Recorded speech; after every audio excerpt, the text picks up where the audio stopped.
out the chain. Richard Hart, genius, he's ahead of the game.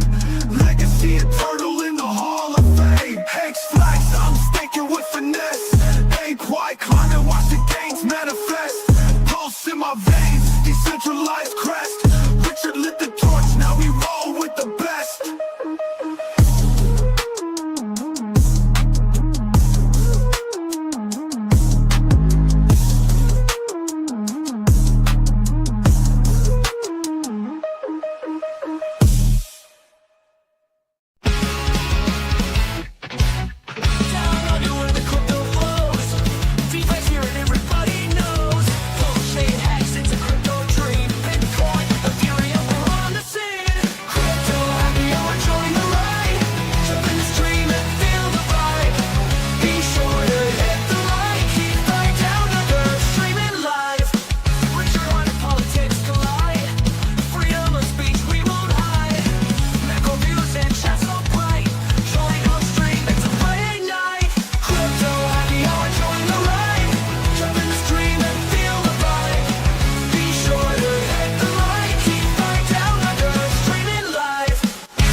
G'day everybody and welcome to the Crypto Happy Hour, and g'day to my old mate True Blue. How you going there, buddy? Yo, man. Yeah, good. Smashing it out. Still hodling. Sick. Put up a post today, just like everyone just hodl. Like it's all good. So how about yourself? Yeah. Pretty good. Been playing around with some AI. Some would say that intro had a bit of AI in it. Yeah. That was, believe it or not, was actually Eric Wall dancing, legit. But yeah, the music was AI. Yeah, it's gold. Nice. So that was pretty funny. Yeah, sweet. Yeah, so no, there's been heaps happening in crypto, like just non-stop headlines. But the thing that's, I guess, dwarfed everything today is the sort of the beef between Elon and Trump. Yeah, exactly. No more bromance. It's all changed pretty quickly. It's been like a couple of days. It's like, whoa. Yeah, so I mean, there's that whole thing that, you know, all the world is a stage. So it does make me wonder. I mean, how much of this do you think is orchestrated and how much is legit? Yeah. What part of it is orchestrated? Was the friendship orchestrated, or is the beef orchestrated? Yeah, which one is it? Or yeah, it's quite interesting. We will see, won't we? See how it unfolds. I mean, it's just the tit for tat nature of it, like the way that they're sort of going back and forth. It almost seems a bit scripted, but maybe there's just a literal blow up. Like they just having a go at each other in a very public fashion. That's right. I mean, I can see Trump doing that easily. I mean, I didn't see this coming personally, but I would have thought Elon, I don't know, he wouldn't respond as tit for tat as he is at the moment. But yeah, Trump's always been ruthless and a little bit childish like that. But yeah, it's well, I mean, there's a couple of things, I guess. So it could be, you know, sometimes you can attribute malice where there is none, and it could be incompetence, it could be orchestration, it could be spin.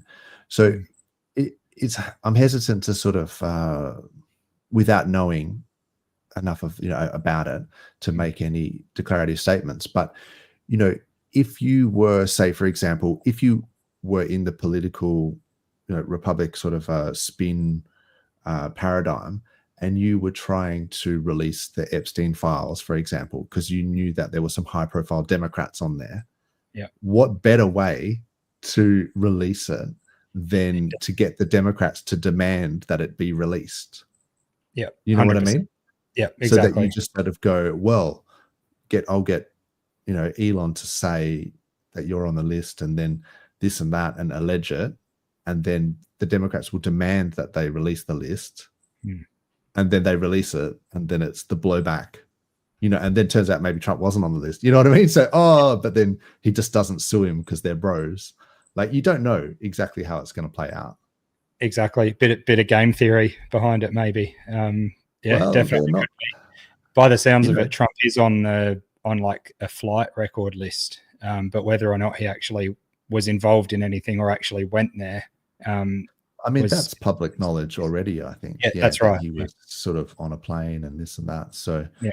I mean, does that indict him? I don't think so. I mean, I don't know. I mean, from wrongdoing, like, I guess it's a touchy subject, right? Like, I mean, Yeah, I'm sure not is. expert on it or anything, but it's like there would have been people that went to P Diddy's party or whatever just because they were like, oh, cool, I like parties, like, Yeah, let's go, like, rap party or whatever, and then like they just weren't involved in like some of the dodgy stuff that went on. Yeah. But maybe they just were like, oh, I've been invited, like, without knowing that there's some sinister stuff going on. Yeah, they didn't Then realize it's they'd come out covered in baby oil. Yeah.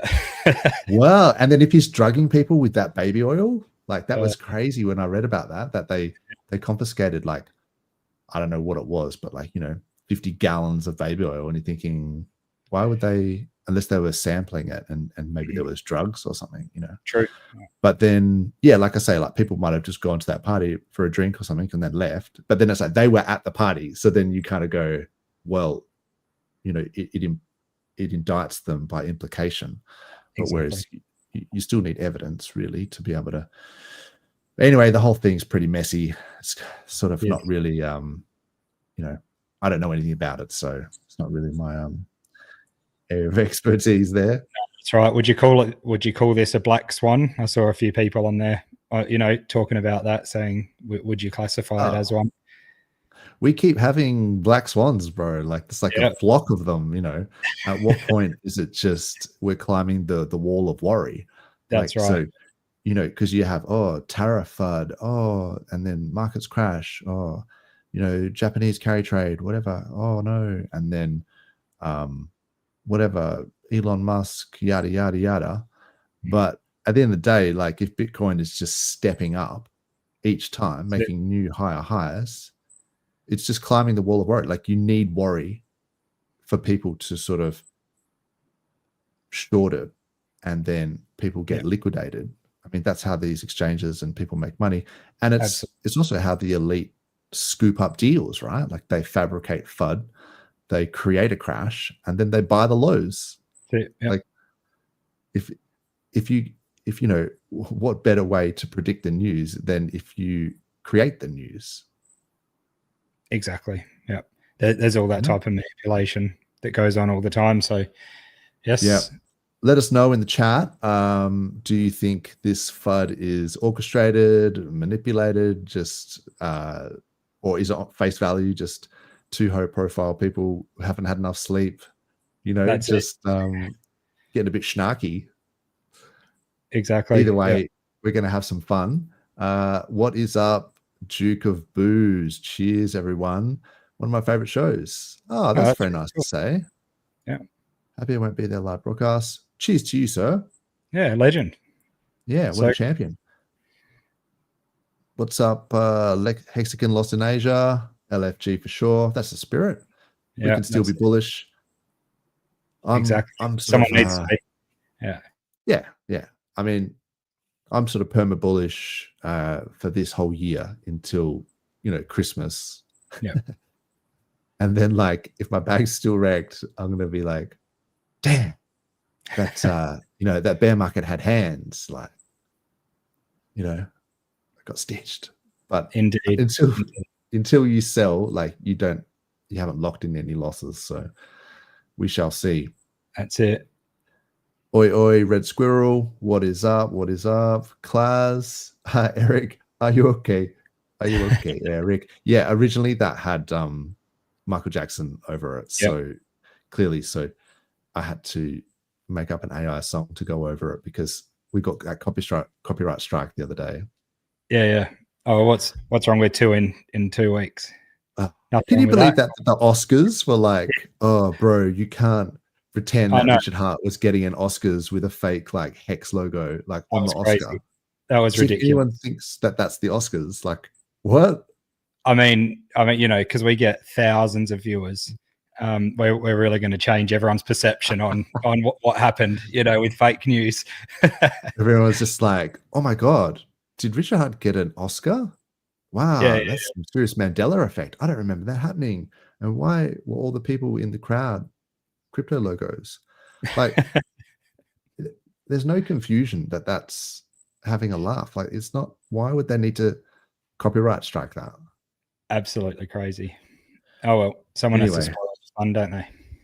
yeah, that's right. Anyway, that was weeks ago. So we'll we'll get new copyright strikes this week. That's right. Yes, is it legit? Are they just controlling markets? Not sure. Obese Spark Driver. What's up? G'day, What's g'day. up? What's up, man? Newcomer there. Good to see you, So, mate. hopefully, given that name, hopefully you're following Richard Hart's workout plan at the moment. That's right. Yeah, That's yeah. right. How you going with that, Dozza? How are your benches and Yeah. pull-ups going? Well, I do incline bench.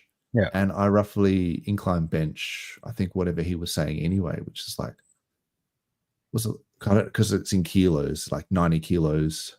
Yeah. It's like a 185 or something like that. Yeah, yeah. So yeah, I do that, but I do it like twice a week, you know, but amongst other, Yeah, exactly. Yeah. I do dips, tricep dips, and you know, lat pull downs, deadlifts, leg press. What else? I do assisted pull-ups, which is, I know, it's a bit weak sauce. No, they're good. I do them too. Like for heaps of reps, I do. So yeah. I used to killer. smash chin-ups. So I had a chin-up bar and I used to do it, but I stopped doing it for ages. And I went back and I was like, oh yeah, I can smash chin-ups. And I was like, it's wickedly hard. It's amazing how much different it is though doing chin-ups versus like pull-ups with your hands, you know, other way around. Given you're not using your biceps as much, makes a huge difference for me anyway. So. Yeah, I can do. So what is it when it's like reverse grip like that? Is that a pull-up or a chin-up? That's a chin-up. Yeah, normally that's a chin-up. Yeah. Yeah, I can do chin-ups, but I can't do like muscle-ups and stuff like that. Yeah. But you need like technique for that as well, that I've noticed, and a high ceiling. Yeah, for sure. It's like if you've got those chin-up bars like in between a door frame, it's like really hard. Yeah, exactly. Especially at your height, man. Go straight through the roof. Yeah, that's right. Yeah.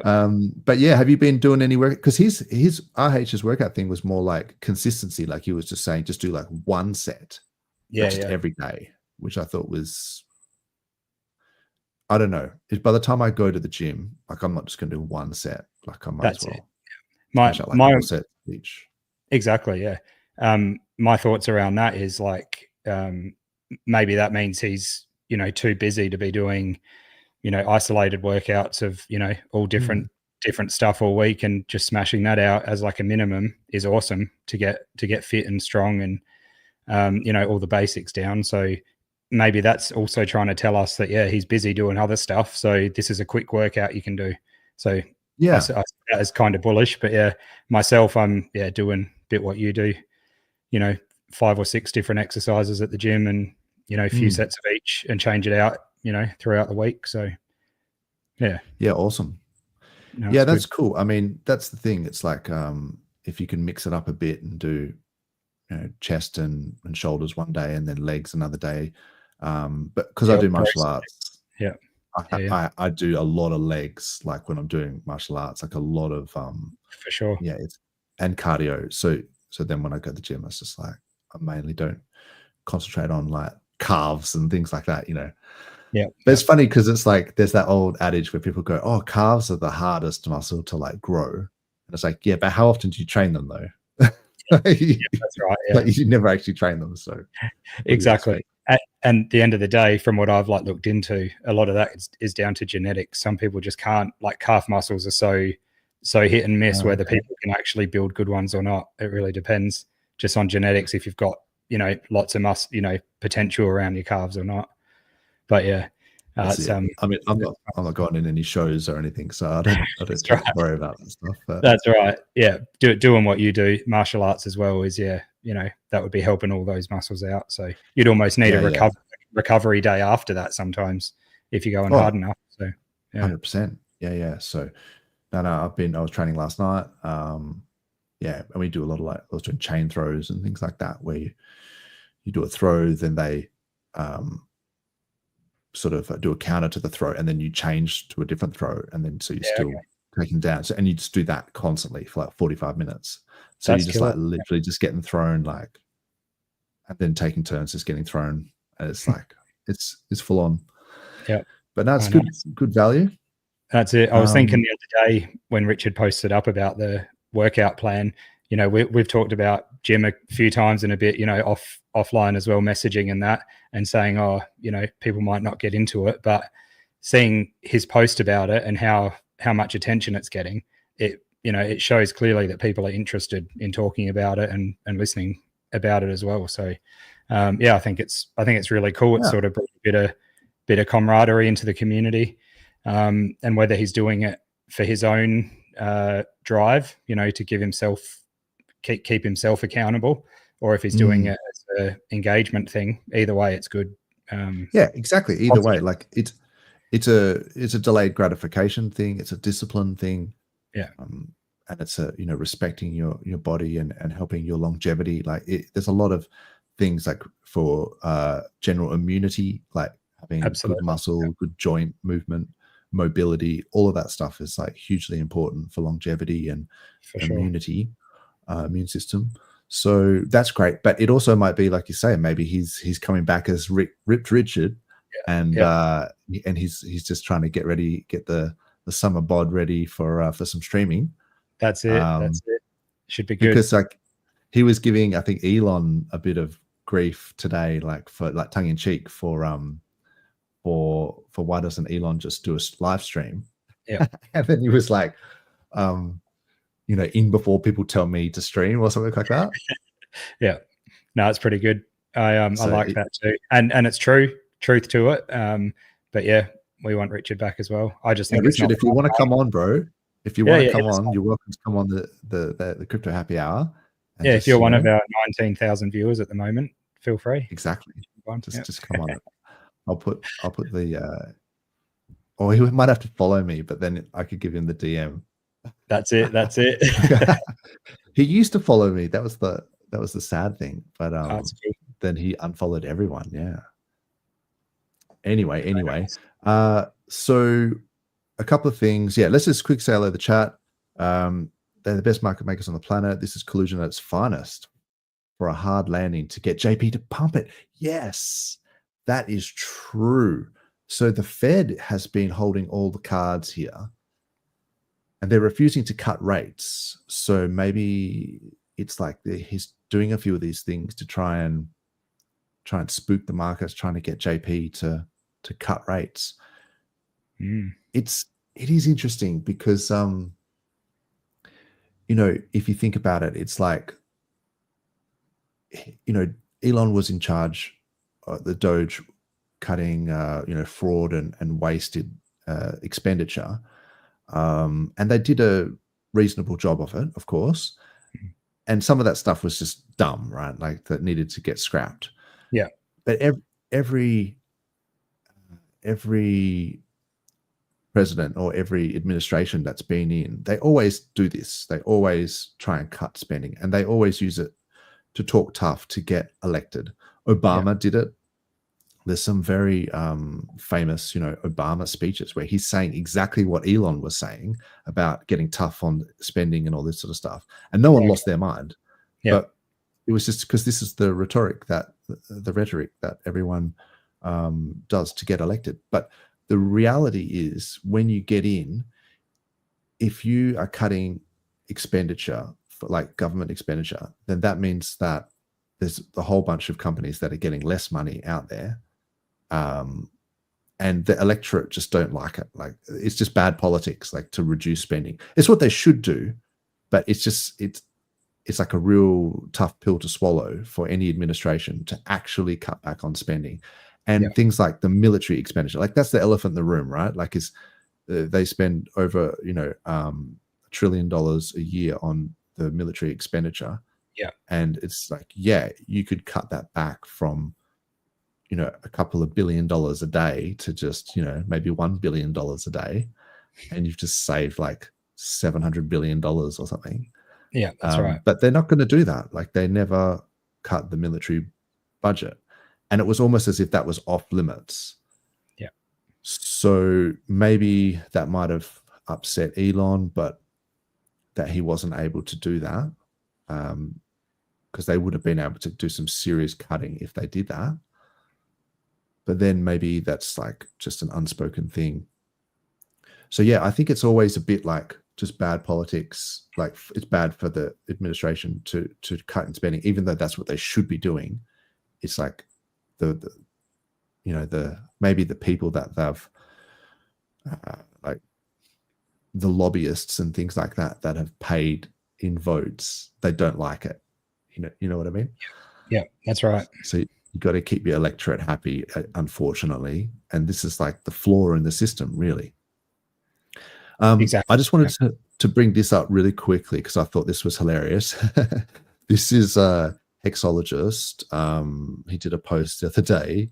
He's been Skibbity smashing it lately. It's Oh good. man, so funny. Hey, if you don't follow hexologists, you have to, just purely for the humor. It's so funny. Yeah. Skibbity toilet coin. What universe do I live in? So yeah, check this out. This is funny. So we have a bill here that opens the door to bailouts and to purchases of crypto. And there's no restriction that it be Ethereum or Bitcoin. It could be Trump coin, Mongoose coin, or Skippity toilet coin. So, Look at the people in the background. They didn't even bat an eyelid. Well, I can't hear that without laughing. It's so funny. That Mongoose is coin, great.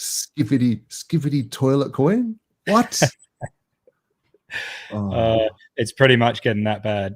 It's getting that It's bad. like, I just sometimes think, well, at least I didn't go all in on Skippity toilet coin, because but it's almost like he's ag of it, because like, why would he bring that up? Like, it's a coin that's been around for, I don't know, like at least like a year or something. Yeah, what's the chart like at that timestamp? Any good? Oh, yeah. No, I think it went up, right? Like, he had a bag and he soft shielded during his professional hearing or whatever. Yeah. He's just trying to like just pump his own bags for Skibbity toilet coin. Exactly. That's gold. Anyway, so yeah, there's things like that going on. But there's actually some really good stuff that's been happening in the news as well. So, like, advancing of crypto, I would say. Yeah. There's things like Circle is now publicly listed on the New York Stock Exchange. So Circle's obviously behind USDC. That's killer. Yeah. Massive. And I think their stock like rocketed on the launch. So yeah, it'll probably, pump and dump like every other, meme coin. But I guess this is on the stock exchange, so we shall see. But from their IPO price, I think is what it went up hugely from their IPO price. JP Morgan to accept Bitcoin and crypto ETFs as collateral for loans. So that's really interesting, because I guess this is the thing about never selling. And I watched a lot of that Bitcoin conference during the week. Yep. Did you catch any of that? I didn't get into any of it really. If there's anything that stands out, you should send it through. But yeah, hopefully. Yeah, well, so I went through it. I watched nearly some of it, and I got the best bits, right? So yeah, I've got a few clips I can show you later. Oh, wicked, yeah. But yeah, there was Jack Mallers. He was talking about a couple of good things, but one of them was that I think that strike thing, you can get loans out against your Bitcoin. So it's that idea of like the rich and the wealthy, they never sell down their assets. Like if you had, early days real estate in Manhattan, like if you sold it to pay for school tuition or whatever, then you would have been spewing, because like that's one of the most scarce real estates on the planet. Yeah. But they didn't. They just borrowed against it, and then they built houses and they did all stuff. And that's just how people, like rich people, I think even Elon Musk, there was some law or like a Twitter company thing where they had to cap how much he could borrow against his shares, because he Right on. borrowed like he bought Twitter like $40 billion. So against his Tesla stock. Sorry. Yep, yep. It was the Tesla board that they put a cap on how much he could borrow against his Tesla stock to buy Twitter. And it was like, you know, something ridiculous, like $40 billion or something. That is nuts. Yeah. So, and because when you sell an asset like your stock or whatever, you create a capital gains event. So then you have to pay tax. Whereas if you borrow against it, depending on your jurisdiction, my understanding is that you're not taxed on the loan. Yeah. So the idea that people can use their ETFs, which is like fake Bitcoin, right? People who are just buying Bitcoin on the stock exchange because they don't trust, you know, actual Bitcoin, then they can borrow against it through JP Morgan. Yeah. So which is obviously a huge bank. Like that's pretty big, I thought. That is massive. And I think it's good if then, because the spot back ETF, obviously someone's holding the Bitcoin custody, but they're buying a representation of it, like you're saying. So yeah, hopefully if that holds all that Bitcoin sitting there away and people are taking loans on it, and there's going to be, there's more and more places you can do that, even with DeFi now as well. So I guess that's probably why a lot of people are saying that Bitcoin might not drop as far this cycle after the bull market. Going into the next bear, there's a lot of talk of it, not crashing majorly. And I know that's, I see you smiling there. That's what gets said a lot of the time. But I can see it slowly becoming reality, because we know over time it's going to be less volatile. I agree. I agree with what you're saying. Like in terms of the more liquidity that there is in the system, the more, the less volatile it's going to be. So it won't go down as much because there's so much more liquidity now, so many more dollars. Yeah, and if these buyers and stuff are respected, and whoever's holding it custody is actually holding on to the Bitcoin and not trading it in the background, and selling it at the highs, then it is more just sitting there and not being sold off. So see what happens. Look, I like the sentiment. In fact, I encourage it, and I really want everyone to think that Bitcoin will never go down. It's going to keep going up forever. Yeah. And that's so I can sell my bags at the top, because I don't believe it. And I think that I've heard it before, but if it does, then that's wicked. And I think that, this whole institutional buyers and stuff, I think it sounds great, but I've literally heard this exact same thing in 2017 and 2020, all that, so 2021. So now I'm just like super skeptical of it. So I'd like to be proven wrong. Yeah. But I really want everyone to sort of say that. I really want them all to sort of say that. Yeah, keep the sentiment. Bitcoin is, it's like this, it's the scarcest asset in the world, and it's just never going down. But I think what will actually happen is that these institutions are going to get wrecked like everyone else. And they're going to find out there's a reason why there's outsized returns, and it's because the volatility goes to the downside as well. That's it. And so you probably may not see an 85% retracement, but you might see a 75%, like 100%. Yeah, exactly. It's just so it's interesting because we're all assuming that these big institutions are going to hold. But I saw recently that so BlackRock had just sold $561 million worth of Bitcoin, and then they purchased $15 million of ETH. Yeah. So it's like they're trading as well. Like absolutely. Maybe not to the level that you got old mate James Wynn, who's getting liquidated 3 times a day. Yeah, that's right. Did you see that shit? That was ridiculous. Absolutely massive. Is he doing? But they reckon it's probably a little bit staged in the way of like, trying to bring, throw signals around, and throw people off and stuff like that. But at the end of the day, they're real trades and real liquidations. So he ran up it was like 4 million. He ran it up to like, how much was it? It was like 9 or like 100 million. Yeah. And then he went down to like negative 13 million. Like he lost Yeah. like $100 million in a week, and then in a day. And then he said, he tweeted about it, and he goes, "Look, guys, $0.1 billion is not a lot of money. Not a lot of money. Yeah, exactly. 0.1 billion. Like, come on, 0.1 Yeah. billy. Like, that's just showing off, isn't it? Yeah.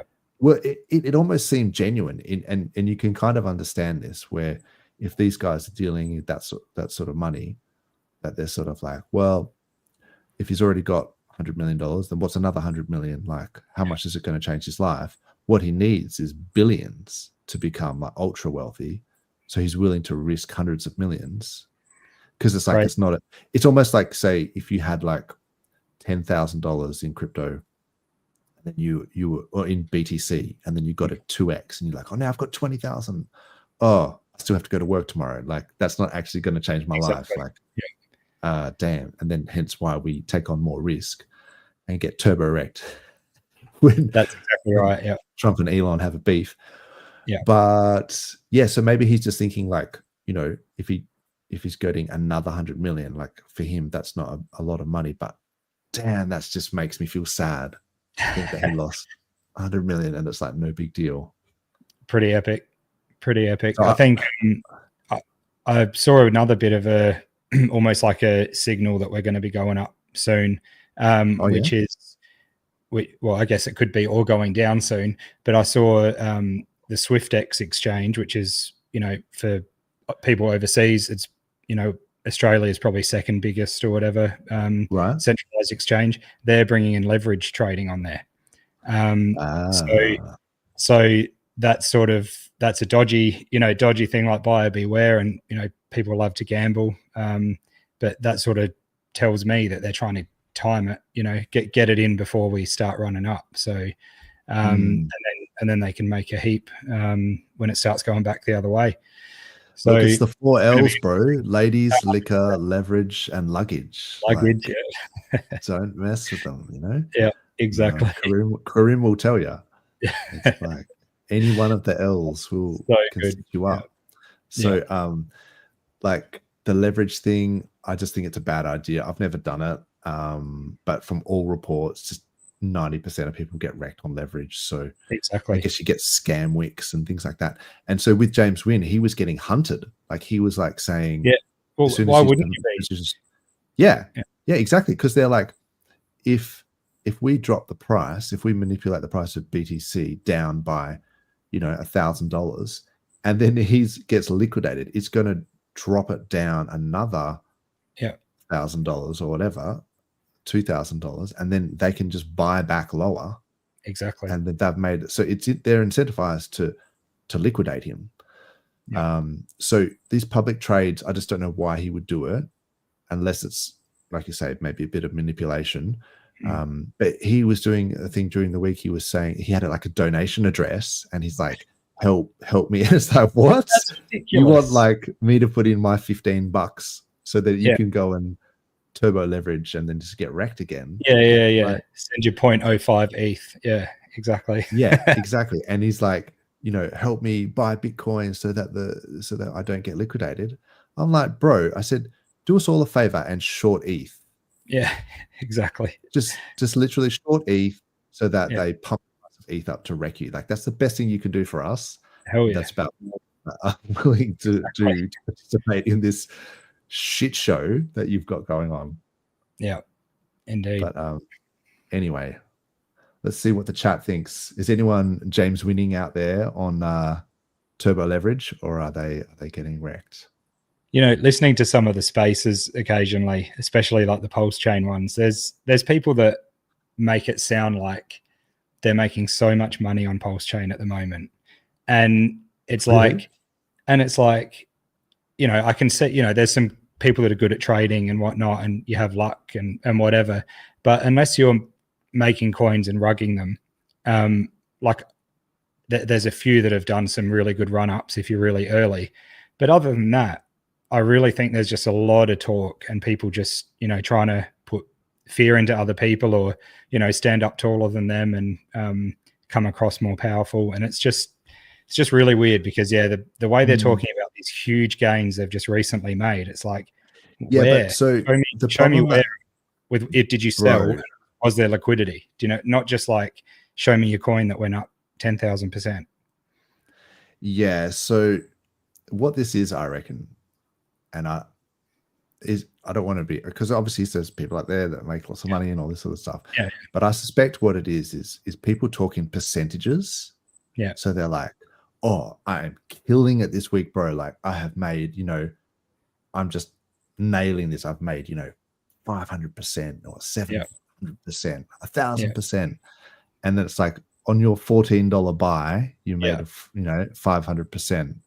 Yeah. Okay. You made $100, bro. Like, exactly. Oh, what? It's like a ham sandwich, Barely. So, Yep. They're like, oh, I've made 200% gain, 70% gain. Yeah, but if you put in $20, man, then you made $2. Like, I don't care. Yeah. It's not a big flex. Yeah, like, that's right. Tell me the dollar amount. Yeah. And how much you got out. Like you said, because the liquidity counts. Exactly. If you can't extract like meaningful amounts of money because that's such low liquidity, then yeah, you made a 700% gain. You made $200. That's wicked. But it's different if you say you made 200 grand. Then well, that's wicked. Like, how did you do that? Yeah.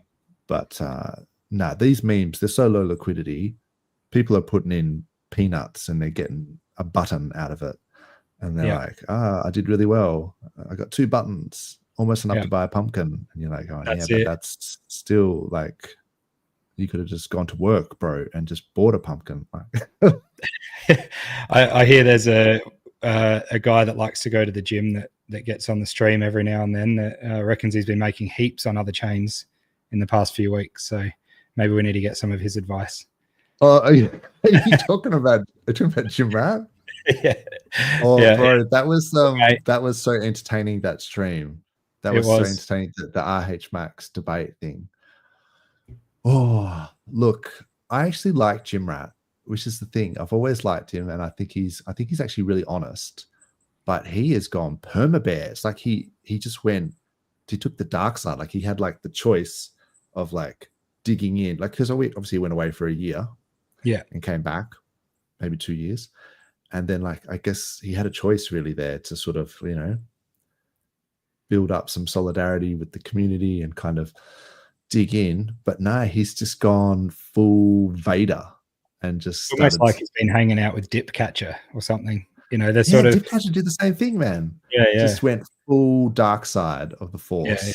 Yeah. And there was no need for it. Like, no need. There was no. It's not going to help you bags by fudding them publicly. Like, I don't understand that mindset. Just have a laugh. We didn't really get an answer out of that either as to like why he thinks that's a good strategy.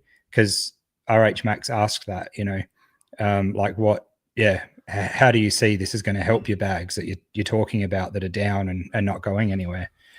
But yeah, there wasn't a whole lot of explanation in it. So I think, in some regard, it's because what Jim Rat was trying to do was to poke at RH's ego and sort of say, and try and be a catalyst for change. So to try and sort of say, well, if you, it's basically the whole argument boils down to, you've got decentralization, true decentralization, not like fake, like L2, like sequencer, vulnerabilities, or SUI that just shuts down the chain and then goes, now we're going to get the validators to vote to undo like a DEX hack, or Solana with their fake decentralization and centralized ownership of validators, all this sort of stuff.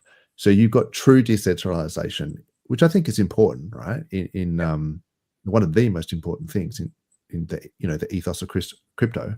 You've got true decentralization in PulseChain. You've got permissionlessness. You've got trustlessness.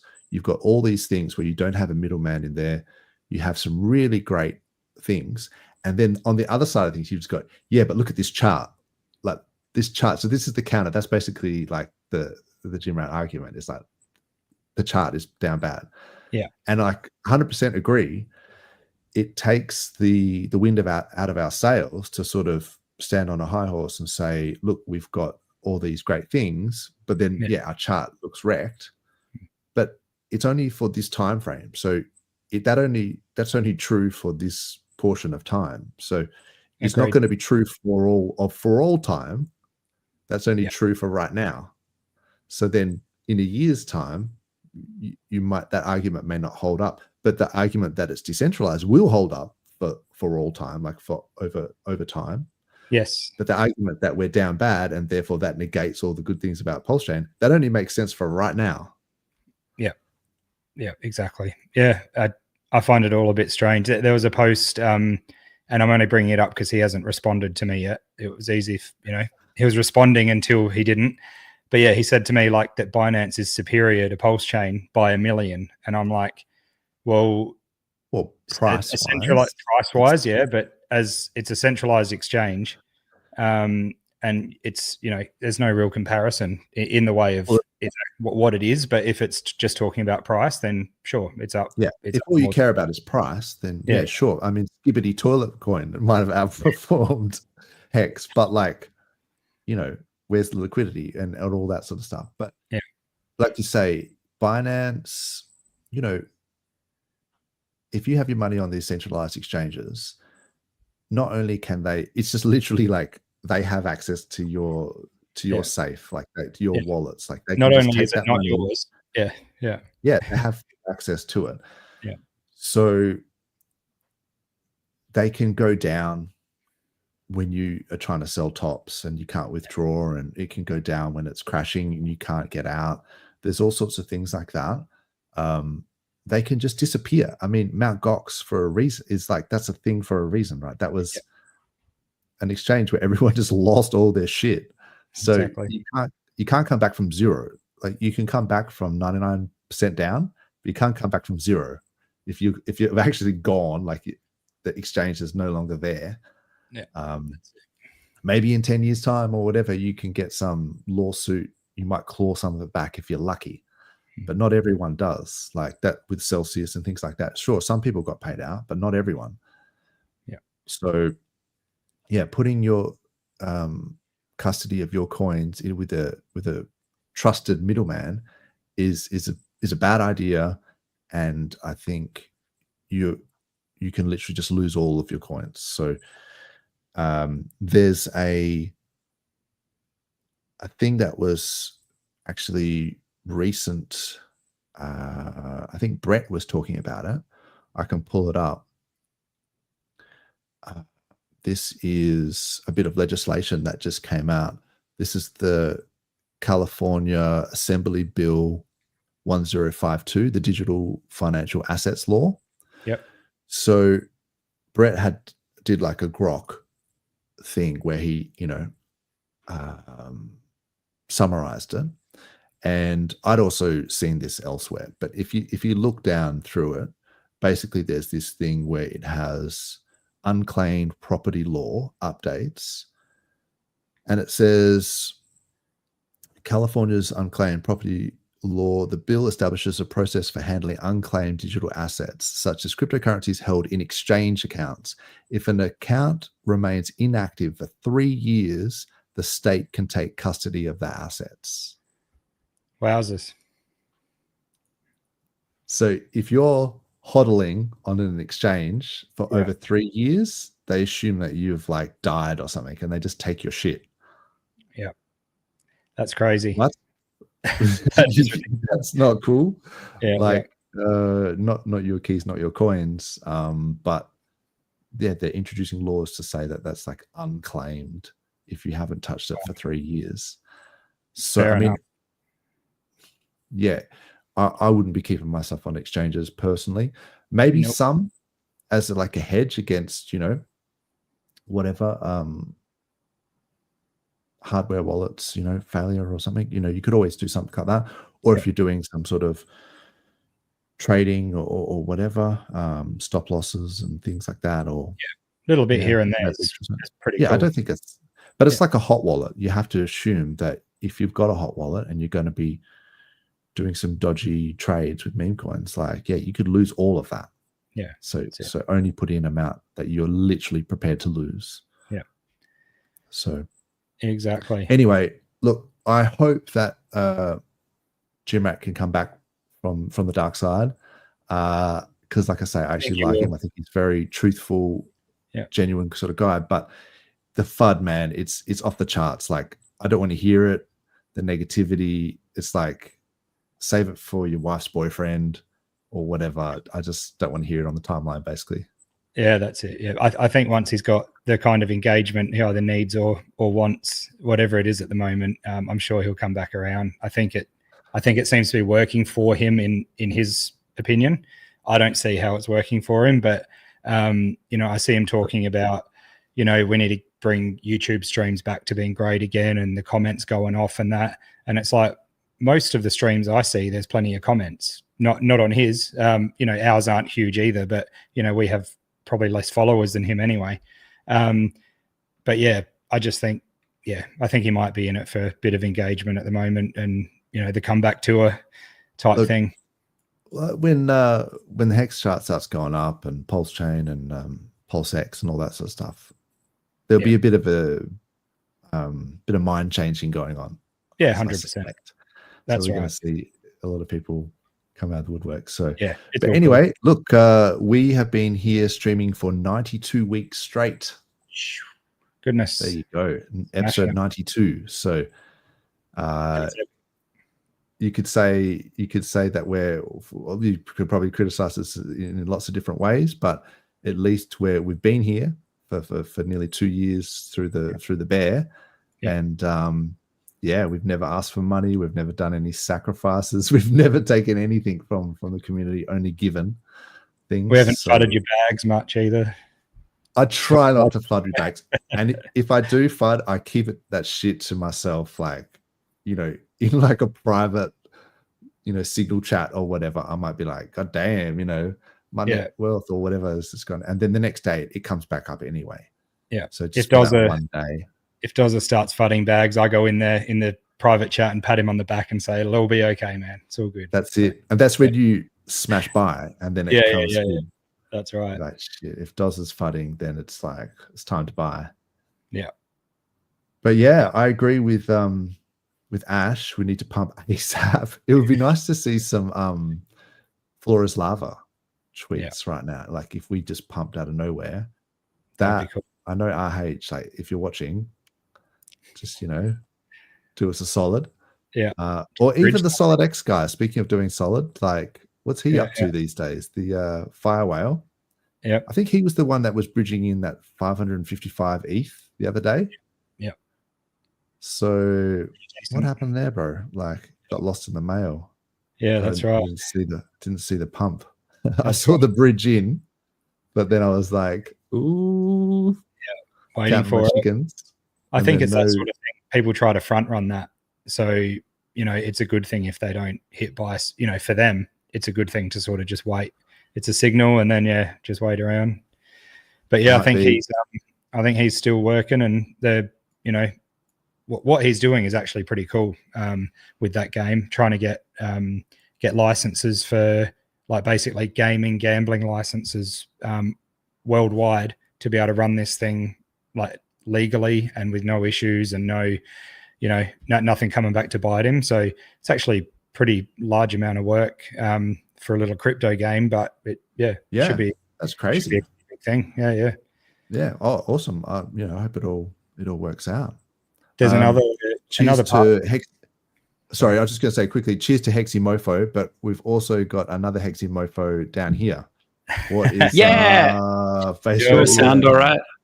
Testing 1, 2. Okay. How's it going, mate? It's good. The time for stream just rolled. It just rolled past, and I was like, oh no, I'm forgetting something. That's right. All good. I thought Dozza was going to use the lost in the mail line to bring you up, but he waited a bit longer. I was lost in the mail. No, I was going for the HEXiMofo, so that was I was waiting for that setup. That's gold. But So yeah, man. A little bit of alpha I heard on a space with the Fire Whale about a bridge that he's building. Apparently, yeah, I know. All right, you can go with classes. I was about to say, if she talks about I was just going to TOEFL sell one a more time, we're gonna have to TOEFL. put her in. But then it keeps going. Oh We're my, going to put you in timeout in a minute if we keep going on about the toe fluff. Look, there's oh my another one. There. God. Not cutesy toe fluff. Jesus. The actual, legit actual fluff. I'm not sure there's a market for classless toe fluff, but you know, people buy like, you know, it's a free market. Yeah, people are weird. Sweeney's, whatever her name is, they buy her bath water or something, and it's like, what? That's gross, bro. Yeah. Oh Don't man. Stop. You know how they do Get that? out. Like people will buy like something. Yeah. Anyway. Yeah. All sorts of weird It's a stuff. thing. It's a thing. It is a thing. You're trying to get a DNA so they can clone her. Make some sort of hybrid robot bot. Yeah. Oh goodness. That's a good way for the algo, man. Start talking about hybrids and yeah, cloning and all that. That'll get us going on YouTube. So yeah. Cool. Yeah. So sort of sex bot, hybrid robot, you reckon? Cloned from bath water. Yeah, we'll check. Yeah. Bath water. Yeah. Oh. Yeah, indeed. So bringing it back, I'm going to reel it in. Please do. Firewire was talking about a bridge for this X Games thing that's going to be part of it to bring people onto PulseChain and multi-chain bridge, a bit like the Phantom wallet has. But he reckons that it can do it in about 40 seconds. What? And supposedly, and I don't have any proof of this, I only have what I heard him say on a space, is that the person that's working on this with him actually is part of RH's team. So it could be true, could be not true. I'm not trying to create hype. I'm just saying that's pretty exciting. If you know, we need more bridges, we need a fast bridge that will help bring adoption. But yeah, for that game, it's pretty important, because if people want to jump onto PulseChain to play it as opposed to another chain, it's going to be a bit of a holdback to be sitting there for 20 minutes waiting for a bridge. So if they can do this sort of stuff and the tech's getting that good, should be pretty exciting. Yeah, that'd be awesome, bro. I mean, there is actually some people cooking for sure. There's this LibertySwap.finance. They've got a bridge, I guess, from Base and BSC and Arbitrum to PulseChain. So I believe this is legit, because RH brought it up and said, what do you guys think? Do you know what the fees are and how long it takes? Not really, but I saw that there's also HEXscout there's some other on-ramp that they've just got here. So it's like hexscout.com/buy. Yeah. And you can put in, you know, AUD or whatever, and then you can buy, I guess you can buy PLS or Hex or PulseX. And so I guess you can pay with Apple Pay, Visa, and Google Pay, that sort of stuff. Is that the one that's awesome? Having this, is that the one that's like no KYC if it's $80 or less or something? It's like, don't know. Huge. Yeah, there's one of them. I mean, I haven't used it, but I was like, that's pretty cool, right? Because sometimes the change now stuff doesn't work. Yeah, I've seen a few of those ones, but this one seems to work. Like AUD, you get 1 million pulse, whatever, $500. Is that right? 10 million pulse. 10 million pulse. Damn. Okay. Pulse is going down. So yeah, you can do it that way and just on ramp, or if you have your funds already on Base or BSC or whatever, you can just do a cross-chain swap. So there's a few cool on-ramps and bridges that have just popped up recently. And if the SolidX guys are going to do their thing, And I know there's also PortalX. For you can do cross-chain swaps I think from Solana. PortalX is just a wraparound change now. Yeah, or at least it's like an aggregator, and there's not much sources of data yet. Yeah, I think it uses Rubik. So Rubik has always done that as well. So I think it might just use that. But still, like it's there. Or you can just go through the original like bridge from Ethereum, and it's 0% fees, right? So yeah, that's it. The other one I've used a little bit is the token SEX bridge as well. So yeah, that one works. Yeah, works fine as far as I'm concerned. Just quickly in the chat, obese Spark Driver only work 2 days a week. That's still pretty good. 2 days a week is better than me. Nothing. Can't believe how harsh they've gone. Yeah, that is hectic. Yeah. 8 viewers. This should be 80,000 viewers. My man. True. Legend. Yeah. Correct. Indeed. Indeed. Thank you for saying that. I think we're up to, I've got 35 live viewers apparently. Yeah. 10 on X, and wow, it's a bad day for X, and 23 on YouTube. So everything is really quiet at the moment. Like, you know, sometimes we get up the 100 or something while we're live, or a little bit more. But yeah, it's definitely quiet all around. I've noticed on streams at the moment. And the old Twitter bot thing that we joke about. Sometimes some people say there's like 10x the amount of people watching on Twitter as opposed to YouTube. I did some research, and that is actually more impressions than actual viewers. The Twitter number. So what we've been saying all along is pretty correct, that it's not they're bots. Not accurate they're not necessarily bots, but it's more their impressions of the stream. So people going past it on their X account rather than actually tuning in and watching at that time. So when people say there's 5,000 people watching on X, it's probably 5. Yeah, exactly. Yeah, I mean, we always suspected as much. Like exactly. Because I've noticed, like, if you've got, when we had KG on or Fast Abdul, like, because they've got a lot of followers, then our views are like 500 views and things like that. But that's just mainly from X. So that's interesting. But yeah, look, I mean, I think we've got a loyal sort of 250 viewers that watch every week. So shout out to those guys. And then when the price goes up, it goes up to like 350, and the price goes down, it goes down to 150. So it's like there's like 100 people that are like, it fluctuates with the market. Screw this. Yeah, but there's probably a good at least 150 that'll watch it even when the price is down. So we appreciate you. Yeah, exactly. It's actually nice to have that niche group of people that are always here. So yeah, we'd love it if you can like and share the streams every time you're watching. That would be amazing. And jump in the comments. If there's 32 of you watching, we haven't had 32 different people make a comment yet. So say good day. I mean, like Hi Ho Hex is always here. Thank you for saying, commenting, and you can always just find something random about the stream and then just comment on the stream. I think that's good for the algo, where you just engage in the comments. So if it's Skibbity Toilet Coin, if that's what it is, then just let me know in the that's your number one pick. Yeah. Kings. Is there just like Quinny Gin is here. Some say Ginny Quinn. What's up, man? Depends on how many sherbets you've had. That's it. What is up, McNuggets? G'day, legends. You are a legend yourself, sir. Indeed. What's up, man? Doubled money on Teddy, $100. Yep, that sounds about right.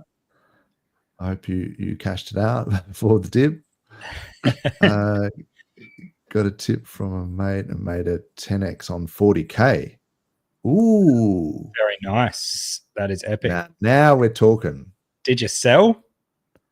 Did you hit the sell? And if the you next did, comment, I have a bad habit of not selling. Yes, the round trip. We've all done the round trip. We all up and down. That's it. What is up, DJ Cryptomatic? How you going there, mate? They're straight. Welcome. I got a bone to pick with DJ Cryptomatic. I almost had an injury at the gym today because of his stream. I was going pretty hard. I'm into like my, sort of do like a accumulation, build it up over a few weeks, and then work till failure real hard for a week. And I just started doing like the leg extension, and I was on like a heavy weight and really pushing. And then I can't remember what it was, but it was somewhere like in the first 10 minutes of the stream, someone cracked a joke, and I just like let go, and yeah, I couldn't help but like burst out laughing and almost pulled a bloody hammy on it, man. It was like, because on the stretch out, oh my goodness. So tune into DJ Cryptomatic for what the hex, but don't do it when you're at the gym because you'll probably hurt yourself. Yeah, they're pretty funny. Yeah. I think they're very similar to us, like to have a laugh. Indeed, yeah. Rapid Unbox, what's up? What's up? Delayed gratification is real. Yes, it is delayed. So much delay. It is with everything though, and putting it into context is good when you can actually see that it just takes a long time to get good stuff. Like that wooden thing you made, Base Radian, that you etched out with the engraver. Like that would have taken bloody ages to set up. Yeah. To set up and get going, and it took a lot of getting the design right as well, and the math behind the geometry, because I had to. There has to be like rules on how it works, right? Otherwise, it just does anything, and then you fuck. Yeah, that looked hectic actually. The that CNC thing that you made, like programming all that up. I mean, obviously you are a programmer. That's your wheelhouse. But I was like, holy crap! How the hell did he do that? Yeah, it's fun. It's just fun. I do it all the time. I think, like, I built a tool as well that basically you can prompt AI to make this code. So with a bit of prompting, it kind of works. So I'm using AI leverage, but AI, basically AI your life is what I've been doing lately, where it's like I'm thinking, I want to make a quick that song in the intro with AI. I'll use an AI to like generate a prompt for the AI. Yeah. And then it's like done. Like literally like 2 minutes later, it's done. Like that's it. And then everything I think of, I'm just like, you know what? I think I'll just AI this shit. Like, and then it's amazing how many times we're getting lazy though. We're getting like lazy. Like but it's for people who aren't using it. Like it's a full edge over those people. Like it is a full edge. It is it is. I was in the beta for ChatGPT 2.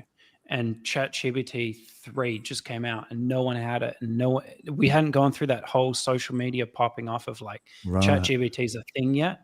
And so I used it, man. I used it for so much crap that I really shouldn't have used it for. And like I just got away with it because no one knew it existed. I was like, this is crazy. This is insane. It's so good. Like it's exponentially getting really good. So I mean, there's obviously the singularity sort of downside where it's going to be error correcting and making the new AI is going to be making the new AI next gen at the chips, and it's just going to have this feedback loop that's going to get out of control, and then the sex robots are going to take over. But that's Elon Musk bloody Tesla Optimus things.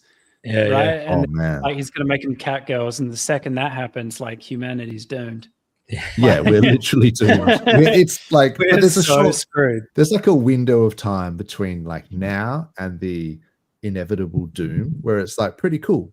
It's like a nice little window of humanity. It's cool. It's nice. There's a reason why we all adopt it and use it, and then it knows too until much Judgment about Day. Until Judgment Day, until Sarah. This is why I don't recycle, bro. Exactly, dude. Just throw it in the red bin. Just throw it in either bin, bro. Because look, I mean, the sun's gonna go red giant in 5 billion years. Andromeda's going to, Andromeda's going to merge with the Milky Way in like 2 billion years. These sex robots are going to take over in like 50 years if we don't nuke the planet before then anyway. I don't want to live my life with inferior recycled goods in the interim. Like, I just feel like I just want the first press. I want original furniture and not secondhand Yeah. anything. No, Yeah. it's just jokes. Just jokes. Make sure you recycle peeps. Do your lessons. Put it in the Uh, color-coded bins. Yeah, Do you got to what? do it. Do you know what I did? I was looking at a thing, so just a little distraction. I was watching this. Is it Veritasium? I think is the YouTube thing. And he was talking about these PFAS, like forever chemicals, and they all came basically from Teflon.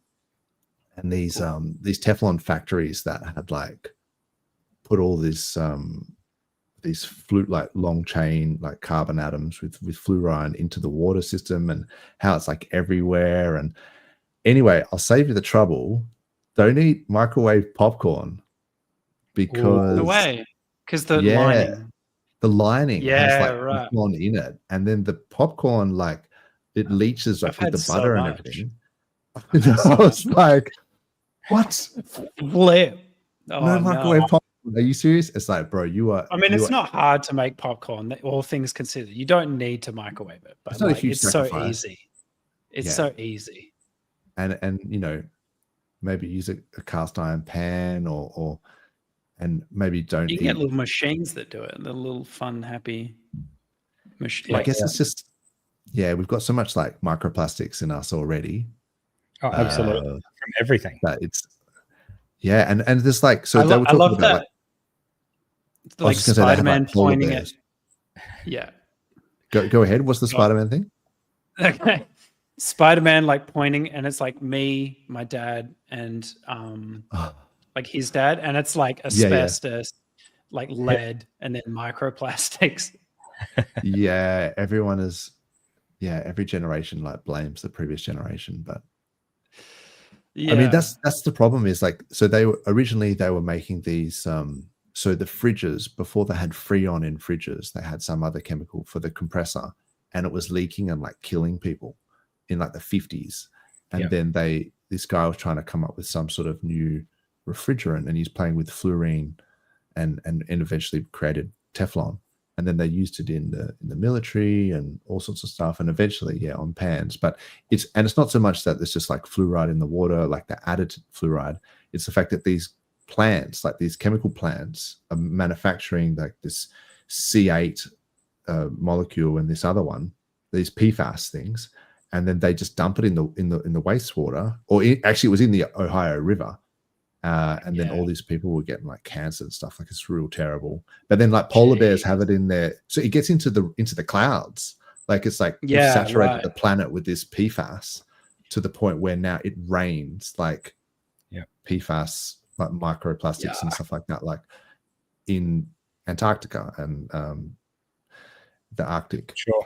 So for some reason there's all these places around the world that shouldn't have it, but it's in everyone's blood, and it's crazy. So they were actually saying that when you donate blood is one way of actually getting your microplastics down.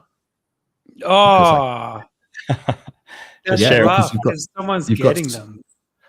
Yeah, but then you generate more blood cells, right? Like, because I see the logic. as a we bring back like the bloodletting thing just to get rid of all the microplastics. Isn't that sad? We fucked ourselves up this badly. Yeah. And then we got all the safety officers that are around making sure people don't cut themselves accidentally nowadays. We're all plugged up, and I got in trouble for that. I was doing some work on site, and I was using a blade to cut some stuff, and this guy come over and he's like, "Oh, you know, you don't have your license for like the sharps license. Like, you need like a license to fucking climb a ladder on the side." Slanted roof. Yeah. And I'm just going, what? I'm like, oh wow, I'm not gonna cut myself. Like, it's just I'm just cutting this bit of tape or whatever. And he's, "Oh, I'm gonna have to write you up." I'm like, "Bro, I don't even work here. Like, I'm just like a consultant. Like, write me up all you want." I'm literally not on. I got written up like a few times for all sorts of shit, trip hazards and everything. I'm just like, not wearing my safety goggles. I'm like, there's nothing out here. What? I can't see. When you've got a job, you've got to justify the job, right? Yeah. Like Oh, safety that's so officer. I frustrating. mean, most of that is just standing around unless you go around like finding people. This guy was like a parking inspector, just like in the bushes, just waiting for me to do something dodgy. And he's up, up, up, up, up. So Anyway, what's up, Dexter? There, thanks for the good comments there. Yep, HEXican. and glad to see you're working away. Howdy. No doubt on the vouch stuff.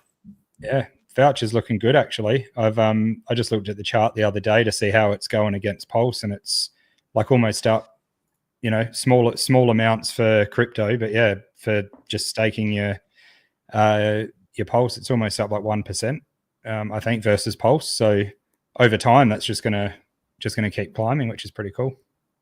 Yeah, it's good stuff. That's it. That's the long-term sort of strategy. Yep. It's probably better than Hex rewards at the moment.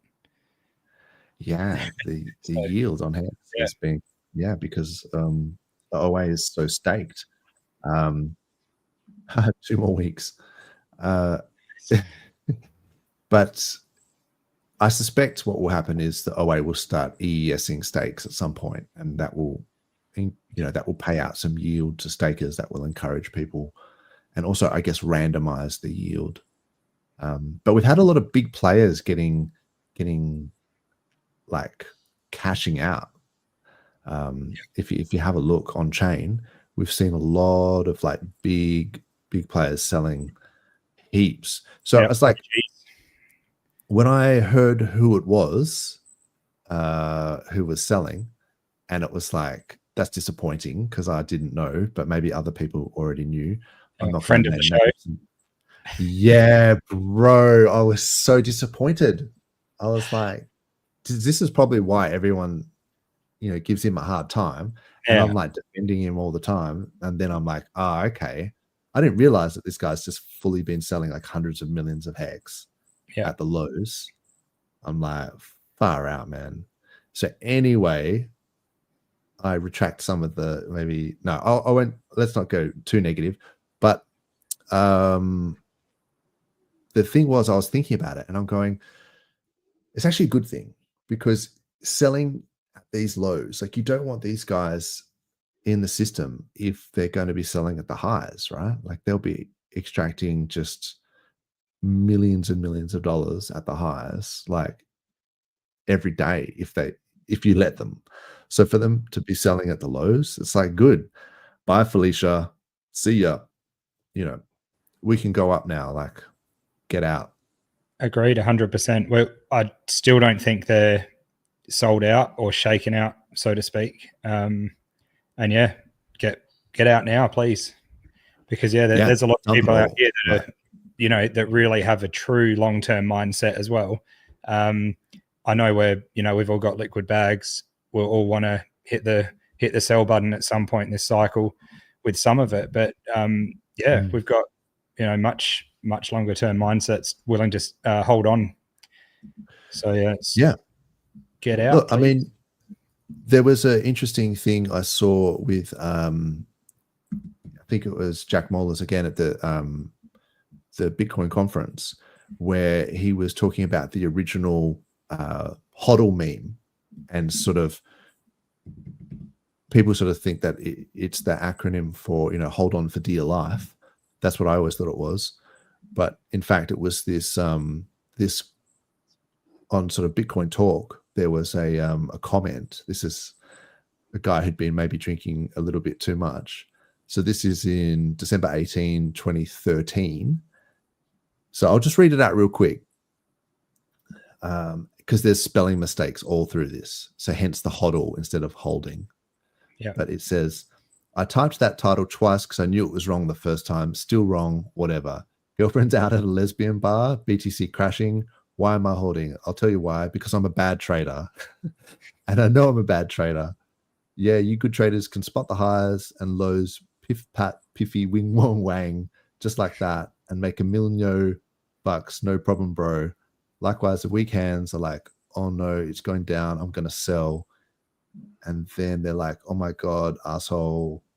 When the smart traders, anyway, there's a lot of abuse that goes on here. And you should have sold, blah, blah, blah. And then, yeah, you're only selling a bear market if you're a good day trader or an illusioned noob. The people in between hold. In a zero-sum game such as this, traders can only take your money if you sell. I've had some whiskey. Actually, on the bottle, it's spelled whiskey. That's awesome. And he was just mining in 50 blocks or whatever. This is 2013. BTC, man. So he's mining like full stack node. Probably had hundreds of Bitcoin, and then he's just drunk and just go on some tirades, misspelling hold as hodl. Yeah, but the sentiment is the same. It's like, yeah, you can try and trade, but you probably get wrecked, or you can just hold. And if he knows he's a bad trader, then like maybe it's just better just to like, because you can buy it back when it starts going up, or then he can just back to where he was. Yeah. So yeah, I thought that was pretty funny. It is funny. Just to do with that and the whole trading side, some people make it sound, so easy and like they're doing it all day and stuff. And that's cool if you can sit there. But the other reason some people don't like to trade is because they don't want to give it that mental, put that on your mind all the time, and sit there, the anxiety it might cause, or like whatever it happens to be. They just want to sit back and just wait for it to appreciate over time. So each to their own.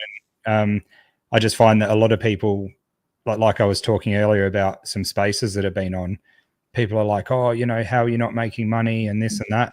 And it's like, well, yeah, some of us don't want to be sitting at a computer all day and staring at the charts either. So you might make more money at your job than you are doing trading. So it's not 100%. Interest to be sitting there trading if you actually have a high income job as well. So yeah, and like what else are you invested in? Yeah, are you invested in family?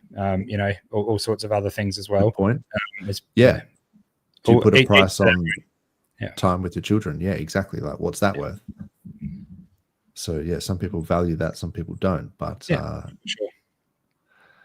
Look, I think there's lots of stuff out there. In fact, I had a clip here from Ross Ulbricht from the Bitcoin conference. Yeah. And that was an interesting perspective because obviously he'd been in jail for however long. Yeah. So yeah, I'll just play this. Hang on 2 secs. Now, if you can believe it, I actually got used to being in prison. After so many years, it just became normal. In order to keep my head and stay strong, I had to accept what had happened to me and where I was. Couldn't fight it every moment of every day. But there's a danger in that. The danger of complacency. I found that we can lose the desire for freedom. We can get used to our chains. We can forget that they're even there. Oh goodness, I gotta watch that whole thing. I thought that was really poignant, like, because he's obviously a little bit traumatized as well, and he's just he's speaking really well though. He's like very confident. Yeah, and just like that idea, I think it's a Jefferson quote. I'm not entirely sure, but it's something along the lines of the price of freedom or liberty is eternal vigilance. And it's this idea that you can't reach, it's like it's asymptotic, like you can't reach a state of freedom because you are always having to fight and always having to keep, on guard for people that are trying to roll back your freedoms. Mm. So I thought, wow, that's actually really interesting, the way that he talked about the complacency as well, that he was sort of in a cage and he found as like a coping mechanism, it was easier for him to sort of embrace the new norm of not having freedom. And then he kind of almost gave up. And then that's the complacency. And then that's his life. He doesn't see, I mean, that helped him cope. but it's only when he got out that he realized, oh, holy crap, like I was actually in a pretty bad place, because like this is what real freedom is. He can actually go out with his family, he can travel, he can do things. But it's sort of like a metaphor almost for like, you know, people don't realize that they're the frog being slowly boiled. And when governments try and take certain freedoms and liberties away, it's like it's easy to be complacent, it's easy not to push back, and then eventually you kind of don't even realize that you're in this sort of truncated, you know, freedom world or paradigm. For sure. So yeah, pretty hectic. That was good. I got some people I'd like to show that to, actually. I'll watch the whole thing and then send some snippets through, because there's just people you talk to, you know, and they just don't realize what is happening, you know, whether they think it's conspiracy or, you know, and I don't even feel like I go deep into you know, conspiracies and things like that. It's just like at the very beginning of it, and they're just like, what are you talking about? Like, you know, that's not happening, you know, and stuff like that. But it's just because they're used to it, and they've just let themselves go. So full on. Look, I love a good conspiracy. I find it entertaining. Like, I don't necessarily subscribe to all of them, but I do like to entertain different conspiracies and things like that. Hence, I've got the hex crop circle in the background there. But you know, some of this stuff is certainly interesting. It makes you ponder some of the bigger questions as well. Like if you're looking at, you know, non-human intelligence, you're looking at all sorts of things. You're also sort of wondering, you know, why are we here, and how are we here, and is there life out there? They're big questions. They deserve, you know, people to spend a bit of time thinking about them, and a lot of people don't. It is true that people are conspiring. Like that is a true statement. Like there is powers that be that are have an interest in keeping you down. To put it, like sum it up and put a nice bow on it. But like they're very, very, very good at making it like not. Make it like so dismissible and so shady, and you know, they use the media, they use, you know, character assassinations to individuals stepping out of line. It's that kind of thing. And sometimes hiding in plain sight as well. I notice sometimes that the tools that they'll use is they'll say exactly what's happening, and then people are like, that can't be right, because they're hiding something. You know, you're like, well, maybe, but even if that was true, that would be scary enough. Like what they said. For sure. But people don't even believe it when they do say it. So look, the other thing, I guess, is that when you're starting to peek behind the curtain, I feel like maybe crypto people are a little bit more open-minded to this. So, you know, we're looking at, you know, novel ways of harnessing energy in physics, like through 0-point energy or through some other manner of physics, or it could be, you know, questioning the narrative on what has happened in world history. You know, how wars have been started, and the reasons for those wars and how those wars took place. That's a good example, actually. You can use a few different, like how the Vietnam War started. You know, for example, how they fought. The Bolshevik revolution was against white Christians. No one knows that. Yeah, right. It was genocide against white Christians. Yeah, that's a Russian communist. That's what led to the Soviet Union. Right. And in that revolution, it was genocide against white Christians. Yeah, right. And that's never told. That's never told. But there's all sorts of things like the Vietnam thing, or how that started.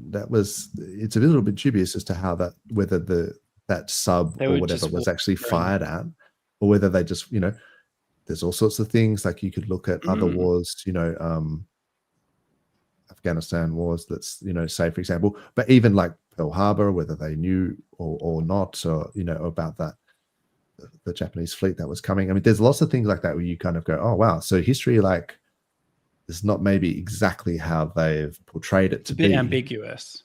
It's a little ambiguous. Yeah. I mean, even the Nazis apparently were on meth. Like, they were. That's no joke. Pharmaceutical, like grade stuff. pharmaceutical Yeah. grade. There's a whole doco on it. There was a about, name for it. Yeah. Yeah, they There's- didn't call it meth. It was like, but in the 40s Yeah. or whatever, or late 30s in Germany, they were giving out a amphetamine derivative to like over the counter everywhere, and all of the German like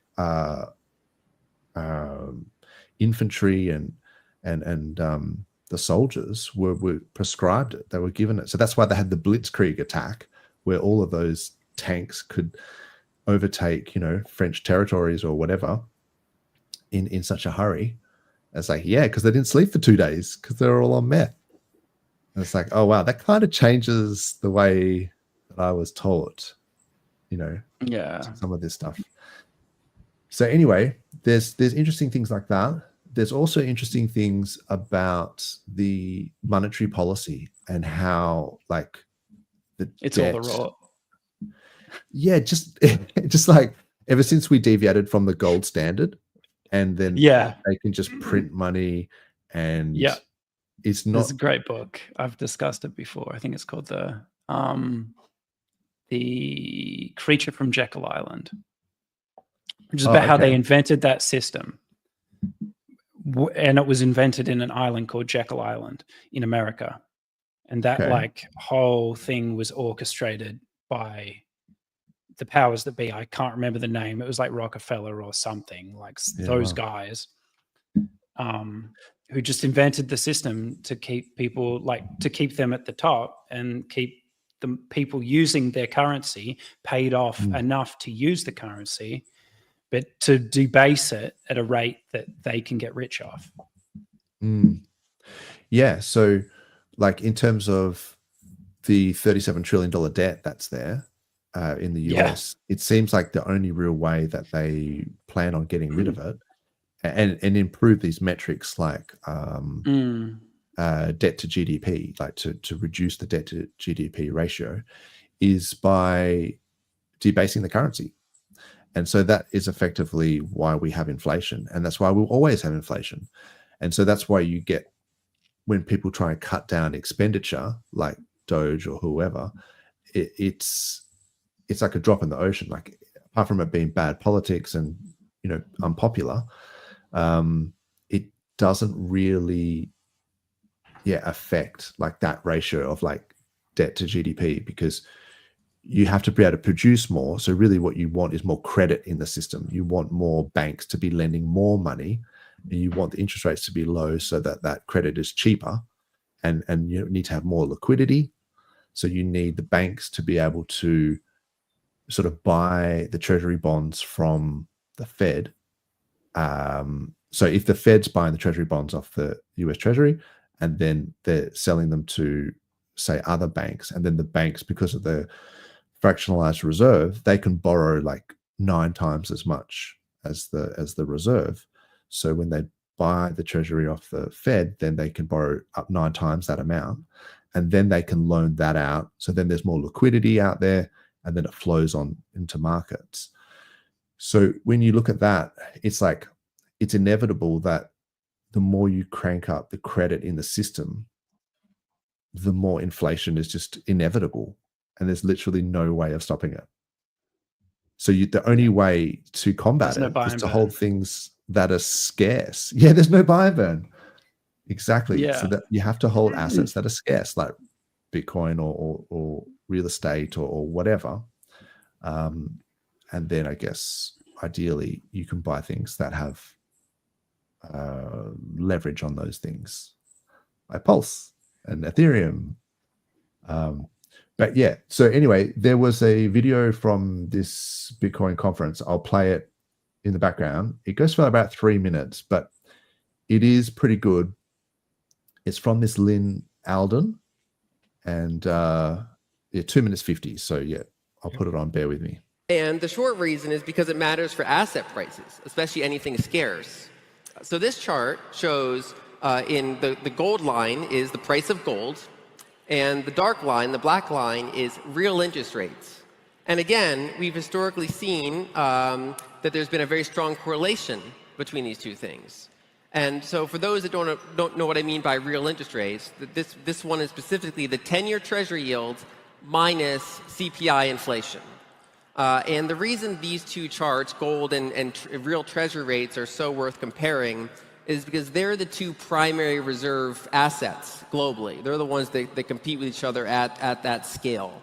And gold, of course, is pretty scarce. The supply grows by an estimated 1 to 2% per year, but you don't get paid any yield to own it. If anything, you incur an expense for storing it. Whereas Treasury yields, dollars and treasuries, they grow at a much faster supply growth, but then you get paid this yield to own them. And during periods where the yield is rather high compared to measured levels of inflation, some of the investors that might otherwise buy gold get enticed to come back to the dollar and the Treasury system. But then during periods of time where the yields are not high enough compared to inflation, many investors flock to gold. They basically say, if I'm not going to get paid anything on my treasuries, why would I own treasuries that are way more abundant than gold? And historically, this has been a very strong correlation. High real rates means higher gold prices. And on this chart, the real rate is inverted. So lower means higher real rates. And again, as you've seen over the past several years, this one in particular starting around 2022, we've had a complete decoupling in the price of gold and real rates. There's something new is happening here in this kind of fiscally dominant environment.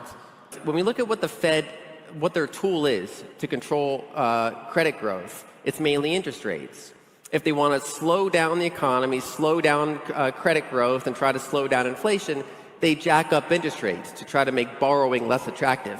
On the other hand, if they want to accelerate things, they tend to lower interest rates. The problem is that, many decades ago, when federal debt was low and most of the money creation was coming from private sector, whenever they raised interest rates, they would slow credit growth. They would slow the private sector faster than they would blow out fiscal deficits. The problem now is that now that they have over 100% of GDP, which only happened in recent years, when they raise interest rates, they ironically increase the federal deficit at a faster pace than they slow down private sector credit growth. Basically what that means is they don't have brakes anymore. The train, nothing stops this train because there's no brakes attached to it anymore. Or another way of putting it is the brakes are heavily impaired. Wow.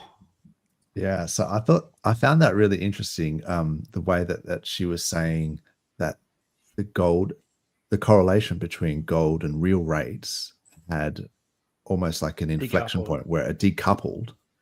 And now they're in a situation where ever since that's happened, and then the debt to GDP is so high, and the interest on the debt is so high that even if when they're using the interest rate as like a lever to change, where people are buying and selling sort of thing, and borrowing and making money cheaper and more expensive, that's no longer working. So I thought, oh, holy shit, that's a little bit scary, because that's historically how that free fall. Yeah. So if that's true, so normally if inflation gets too high, they can just crank the interest rates up really, really high, and then that'll stop people from spending as much, and that'll bring inflation down. But she was implying that even if you crank the rates right up, it's not going to, because then that means the deficit goes up. Because if you crank the rates up to stop people from spending, your debt goes too high. I was like, oh shit. And then it's like, so then how do they bring the debt to GDP ratio down? They can't crank up the interest rates to stop inflation, all that sort of stuff. They have to print more money. They have to, this is what we've always been saying, that they really have to print more, and that there has to be more liquidity in the system and more credit. Yeah. Because, it's the only way for businesses to borrow and to be able to produce more, to upscale their businesses so that they can produce more. That's what GDP is, right? It's about how much they produce. So that's the denominator, like that you need to get up to bring this ratio down. And part of that is the Fed needs to cut rates and start buying more treasuries, but then just not playing ball. So it's this real battle that's going on between the Fed and the US government at the moment, which is surprising. Maybe they're just going to crush the dollar to bring in a CBDC. Maybe that's the plan all along. Yeah, I mean the Dixie has been getting crushed. That's for sure. Yeah, I mean, same with the AU against the dollar. So this is the strength of the American dollar with respect to other currencies, and so it's certainly been going down for the entire of 2025. So yeah, S&P 500 still going up. We've had the bounce from the tariff thing, the tariff FUD, but I think total 2 is not looking good. So yeah, really Bitcoin dominance is still high, and we need ETH basically to pull its finger out. And it hasn't been doing too badly apart from like yesterday. I was kind of hoping that this would sort of flag upwards. Yeah. In fact, this is a giant inverted head and shoulders as well. I saw a post here.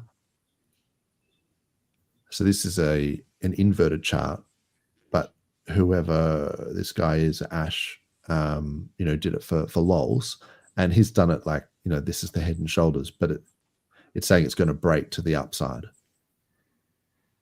So yeah, I really hope ETH can do it. Apparently, the tide is starting to turn for ETH, the longest stretch of inflows for 2025. So in terms of the ETF, Ethereum ETF inflows, it's like the longest positive, stretch. Yeah, so there's a few things that it's happening with Ethereum. I think I mentioned before that BlackRock had sold a bunch of BTC and bought, like, it was like 1,200 BTC they sold, and they bought 7,000 ETH. But also they bought, in addition to that, they bought $73 million worth of Ethereum. So yeah, I mean, hopefully the tide is turning for ETH, and I think that's probably what we're all waiting for, is ETH to kick ass, and then the rest of the alts can go up as well.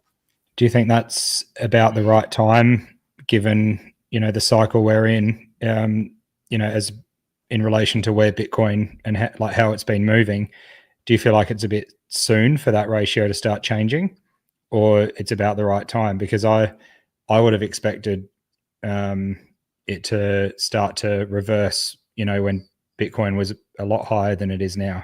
Given the fact that I'm thinking it'll probably get to Bitcoin will probably get to about 180 or something this cycle. That's a really good point, man. I think if you look at previous ETH BTC ratios, after the halving, this is 2017. Mm-hmm. The ETH BTC ratio, it sort of went up. Let's have a look.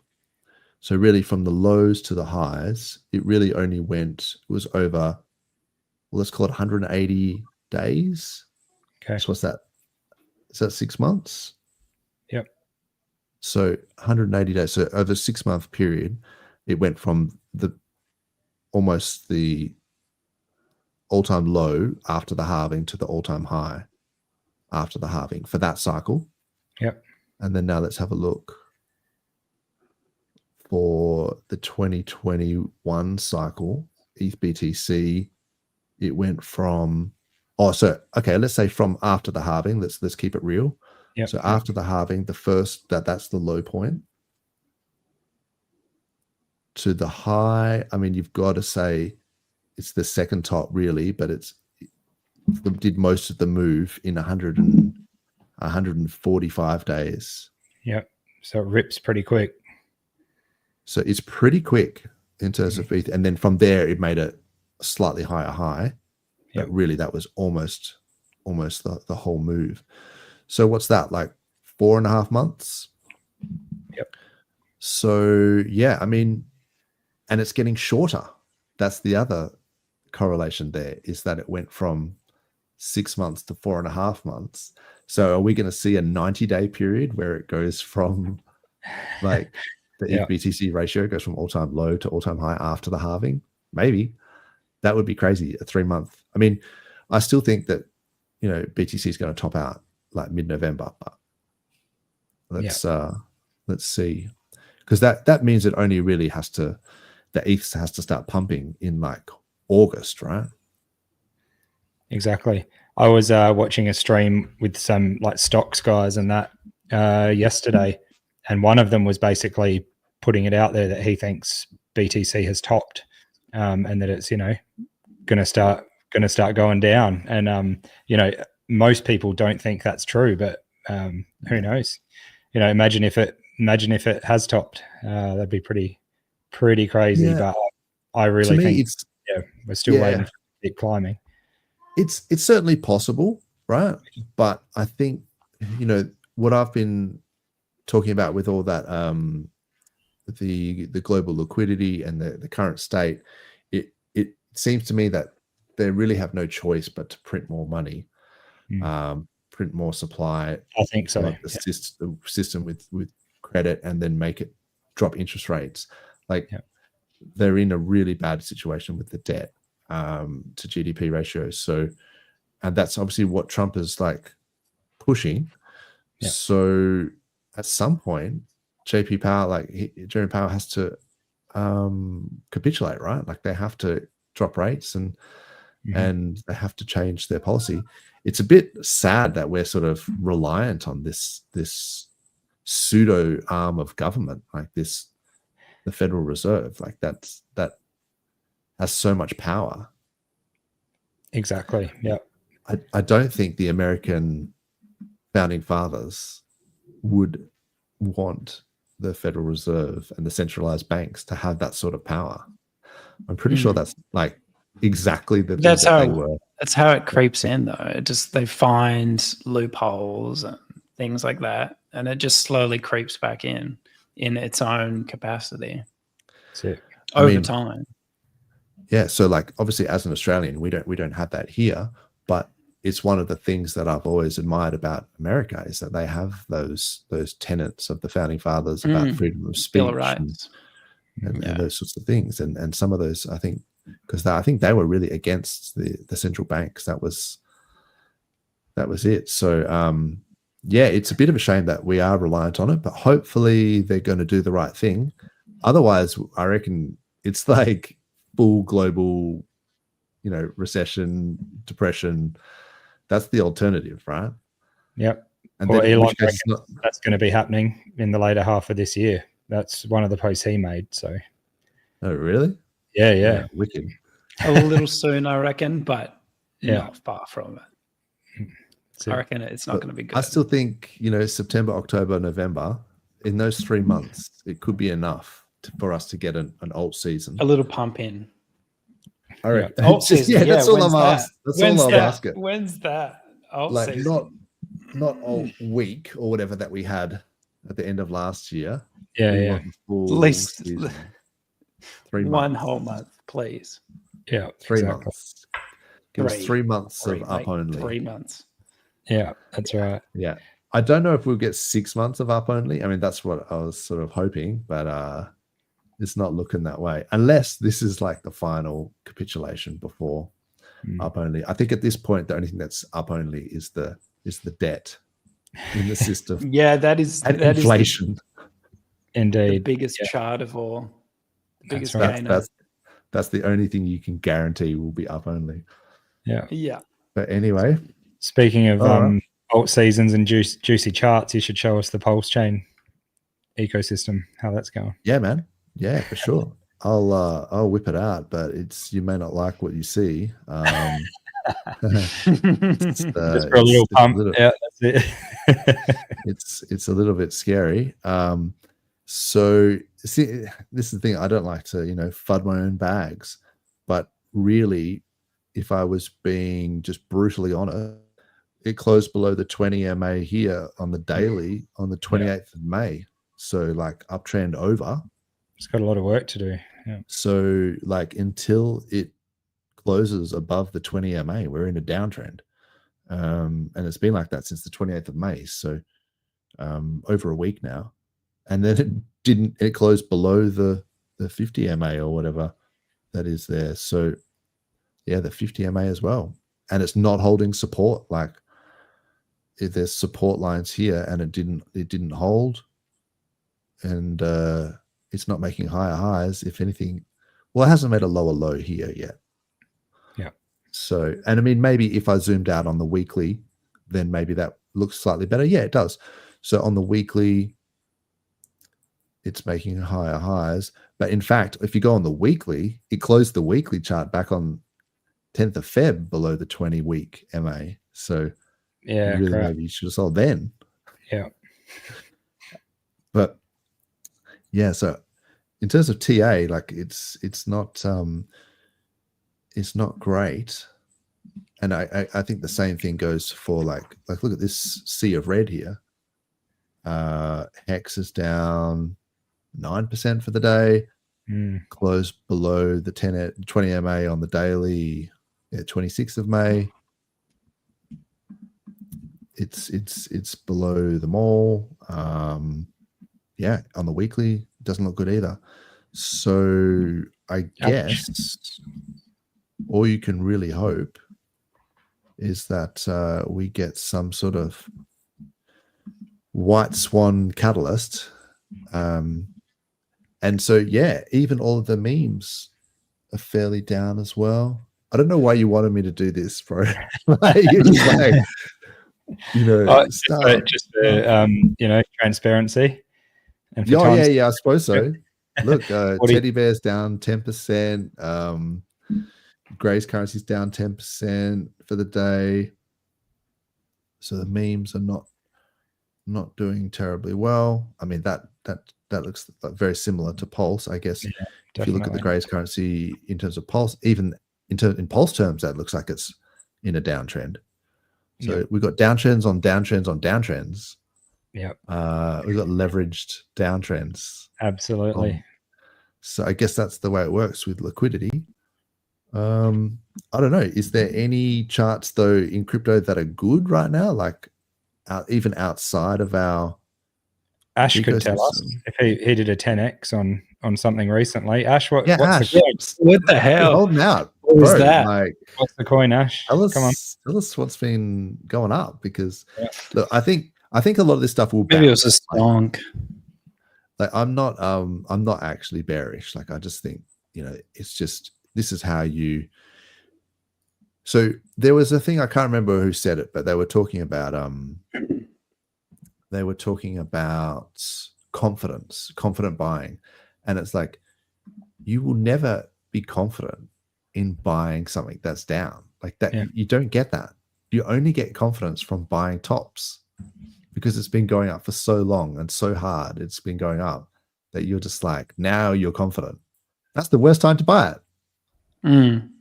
Exactly. So you want to make money in trading, and like you can't, they're mutually exclusive. You do not get confidence and a good deal. You can't have it. By definition, the fact that you're confident in buying something and you know this is a good buy means that you're probably buying too high. So anyway, that's why you have to take your emotions out of it and just say, believe in whatever it is you believe in IH's ego, whether you believe in like that he won't want to see these charts be down forever, that he'll want to pump them at some point, or whether you believe in, you know, RH's tenets of like decentralization, like true decentralization, true permissionlessness and trustlessness. Like if that's what you believe in, and it doesn't really matter what it is, but as long as you buy it, like I think you'll be better off in the long run. But yeah, it's like choose your meme.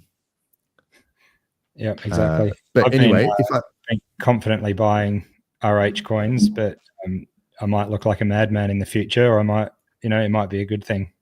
But I've been doing it confidently, so we'll see. Yeah, well, that's it. If you take the emotion out of it, and you're confident for a different reason, because you're confident in the man or in the community. Your confidence is placed in something else rather than just price. Yeah, no, So, exactly. That's true. but yeah, if you look around, Solana's doing pretty poorly at the moment as well. It's also in a downtrend. And I think if you look at the Solana BTC ratio, that is starting to look, I mean, I talked about this a while ago, but I was saying it's starting to do the ETH BTC, where once it rolled over, it went on this epic downtrend forever. Like, ETH BTC since the merge has just been marching down. It's like Sol is starting to do that. Yep. So that's kind of scary if you're heavy into Sol. I mean, Sui had that hack or whatever, exposed them a little bit in terms of centralization. That's been going down as well. That's Sui BTC as a a ratio. I mean, maybe if you put it on like a slightly different, 43 reckons he's been waiting 700 weeks for alt week. Alt week. Yeah, we need alt season, and we can't just have these alt weeks. Exactly. Yeah. But look, there's been things I have seen. I think AVAX was looking at tokenizing like real estate, and I think XRP or something like that, tokenizing some real estate, so you could, because obviously in the future, like we're talking about, I mean, the AVAX chart looks pretty trash against BTC anyway. But like we're talking about, just in general, where crypto is heading, because if people inflation is going to go through the roof and scarce assets are going to become harder to purchase with your purchasing power getting diluted, then over time people are going to not be able to buy houses. So they're only going to be able to buy fractions of houses, and the only way to do that is by tokenizing them, because you can't buy 0.3 of a house unless you put it on the blockchain. Right. Yeah, So I see. I think there are things like that that are happening in the background. AVAX and XRP, I noticed I there was bought something two rooms in a house. Well, Just two. But you could buy 0.23 Yeah. of a 5x2. You know what I mean? Like, or 0.7 of a 4x1. Like, it's like, it doesn't, once you tokenize it, you can buy fractions. It becomes fungible, whereas effectively real estate is non-fungible at this point. No, it's big So, thing.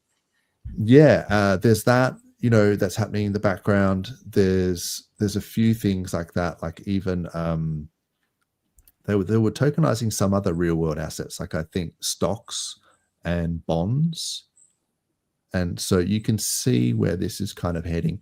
And I mean, stable coins, obviously, they're just, they're going to want to print them. They're going to want to be able to, I think Tether is one of the large, I think I had a note here. So Tether was the world's 7th largest buyer of US treasuries. The 7th largest buyer of US treasuries. So there are ways in which that they can create these companies where they can issue stable coins, back them with treasuries. So then it increases the demand for US treasury bonds, which reduces the yield. And so, and then they can just print more money effectively, more stable coins. And you see how and leveraged. You can see how where it's heading anyway. It all ends in inflation. Oh crap. Down the toilet. Anyway, so just get some, what's it, Skibbity toilet coin now. Yeah, I know, man. That's the only thing going up. Yeah. Oh man. Oh, okay. So there was actually some comments here before we wrap it up. 700 weeks for alt week. Yeah, that's funny. Kids have two choices: become a judge or a politician, make the most inheritance. Yeah. G'day, sell pressure. G'day, hands. Why is it always down when we stream? I don't know. Like, it's not encouraging us to stream. It's like there's a bad feedback loop. Ink, Yeah. Ink on Solana. I don't know what that is. I haven't looked at the charts today. Yeah, you're welcome. You're going to have a nice surprise there. Tin Top, what is up? And then what is the best deal on core coins? I guess that's one way of looking at it. What's the best deal? Let's have a look here. So if I go core coins, the best deal is Hex, 11, nearly 12% down. So bargain basement prices here. It's a Deals, we're deals, going. deals. What's the thing where we're going out of business sale? Yeah. You know the rug stores that are like always going out of business. It's They're always funny because closing it's the down. rug store too. Nice. Oh, But it's so true. It's so Too many true. meme coins. It's a rug factory. We're going out of business. It works. 12% down. Come in. It's a stock We're going take sale. out of End of sale. financial year. Stock take Yeah. sale. You know, It just when you talk built. like what's the best deal, they've all got their different factors, don't they, as to what could be the best deal for the future. Because like Hex has its staking and it's, you know, it's long term type thing there to lock it up.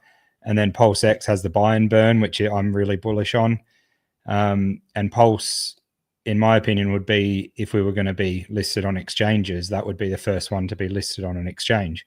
So, you know, it's really that's why if I do buy, I tend to, you know, go for all of them, because you don't know which one's going to have what happen, you know, the most bullish case happen first, really, do you?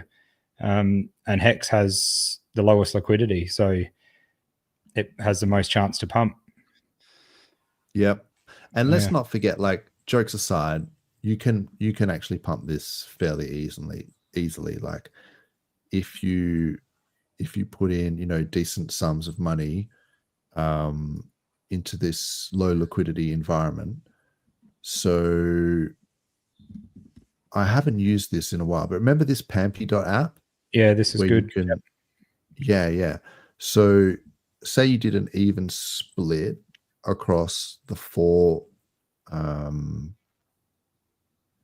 know, the big four. Yeah. And then so you put in, so I don't know. Oh, so here you go. So you can put in sell pressure. So even if you Sell put pressure. in like, that's right. Yeah. Good evening, sell pressure. What does he say? Good afternoon. Yeah. Yeah, how are you doing today? Complaining. Yeah. How are you doing today? While pressing sell. Yeah. So if you did say 50% sell pressure, and I don't know if this is set just to be like 100 million. Oh, so this is because the away wallets have got a maximum of, like, you know, well, it was like about 300. Oh, yeah, we could look it up. So it's like, look into rh.com. Okay, so 400 million. If you just put that in as like a rough number, does it matter if I go live liquidity? I don't know. And then the ETH price. That's a lot to be punching in though, 400 mil. Yeah. Why don't we do like 50 mil? See what happens if someone came in with 50 mil. Sure, yeah. Let's do it. But let's just say here, so you put in the entire stack of the OA wallets. You can get Hex to $18, Pulse to 2 cents. And we're talking a 3000x, you know. So, like, let's not shit ourselves. You can, even if you drop this down, let's do it 10%. Like, let's say 40 million. Let's make it like ultra conservative and say, how much would that change the chart if you put in 10% and then split it each way with a 50% sell pressure? That would be a 47x. So Hex would be 26 cents. Pulse would be 0004. So it would be a 4x on SAC, but a 13.5x on now. Yeah. So yeah, like I would take a 30. Yeah, so 10% of the OA bags with a 50% sell pressure and you're still getting like a 13x or a 47x, like I'll take that any day of the week. And look at that. Let's crank it up. Let's make this, 80%. It's interesting to see the X's on ink there because the liquidity is so low. It had even heaps of X's even over Hex. And given the fact that the inflation's low on ink at the moment, that's, it's pretty bullish because you can't just farm it like you used to. Yeah. And let's put in, say, so 20% of the OA SAC, so 80 mil with 80% sell pressure. And Hex has done a 31x to 17 cents, and Pulse has done nearly a 10x, and PulseX 16x. So when you think of it like that, it's kind of like, it doesn't worry me so much. Like, down 9% for the day. Oh no, 9%. It's like, yeah, but 31x higher. If the 20% of the OA bags was used with 80% sell pressure, I'm going to get a 30x. That's 100%. You know what I mean? So it's like 3,000%. So then I'm down 9%. Who cares? So yeah. That's like, it. It's just one way of thinking of it. Exactly. And that's including the OA buying, but that's not including other buys or mass adoption. That's just including selling. So there's huge potential there. But yeah, bring this chart up. I want to see it. So is this a thing? There's ink on Solana. Well, I tried. There's one called Incentigrate, and we're going to need the full name. Or there's one Incinerator. Address. Oh, okay. Yeah, I do see. Oh, sorry, I don't have this up. I do see one here, like you say, Incinerator. Is this the one, or don't think so? On Sol? Depends it's got how $1 worth of volume. 16 grand. Is this a joke? Oh, encrypt. Okay. Oh, okay. Ash, this better have more than 100K in liquidity. There's just nothing came up for some reason then. I mean, encrypt, shouldn't it be with an E? Okay. Okay, no, look, it has 824K of liquidity. Very good. It is on Sol. Oh my God, that was my phone or something in the background. Just like fucking Gemini, just like listening to my conversations. I will look at this for you, Ash, because you're my bro. That is. And this might be the one that he did like he was telling us. Remember? Yeah. Oh, okay. I'd say maybe it's time. That's not bad. Before, bro. Look, it's only, so how many days old is this? Doesn't matter. Solana, get out now. 20th get of out May. now. Yeah, get out now, bro. Get out now and like just thank your lucky stars. How's this Darth Maul candle? Like this is it's wicked both ways. That's crazy. Absolutely. So it's the 6th of June. It's been around for about 3 weeks, not even. What I would say is what these things tend to do is they have 3 pumps. Like, I know that's not very scientific, but they tend to they have 3 up points, and then it's nearly always over. So that's just in terms of momentum. There are other ways you can plot it. Like I'm talking about shit coins here, right? Like I'm talking, if you were sort of doing a trend line that goes like this, and then if it goes from like this, and as you can see, as it goes exponential, there's points where it just goes parabolic, and then once it breaks that final, the third move up, it's nearly always down only. So I wouldn't be surprised. That's 1, 2, it's at least 3 there, bro. And I mean, sometimes it might retest it and then it's over, but I would just take that if I were you. That's pretty decent. And then sold yet. Yeah. Yeah. Still got time. Good Still got work. time. And then the other thing is just to look at the lines of resistance of support, right? So there's like, this is on the 4 hour, there's support there. I mean, it looks like it's rolling over. That's the scariest looking Darth Maul wick I've ever seen. Yeah, Although, look, it has locked liquidity, 99.98% burn. Like, that's a good sign.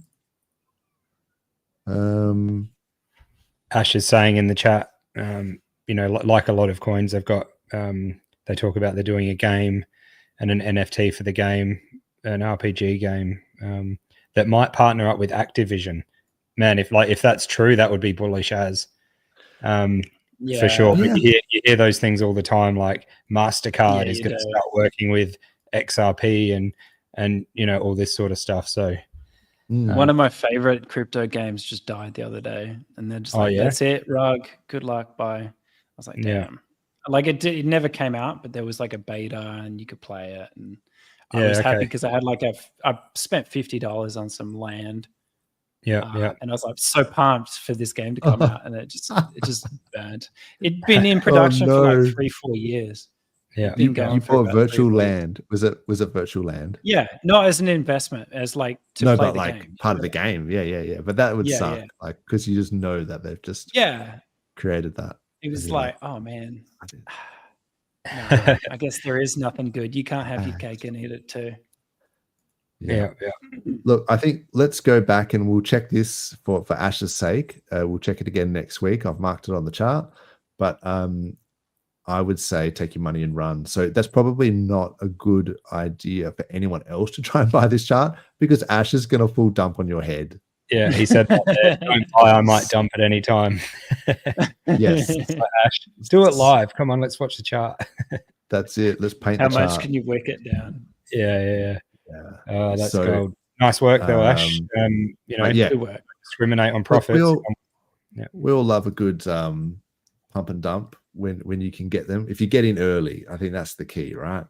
Yeah. Meme coins are different to, you know, long-term investments and things like that. Meme coins, it's like an attention mindset. There's an attention, and the focus is on this thing, and that everyone is like pumped about it. But eventually people have short attention spans, right? So then their attention moves to something else. And so meme coins, unfortunately, they do not have historically long legs. That's it. And Ash, by the way, our DMs are open, man. Feel free to send us tip-offs when you got them. Yeah. That's it.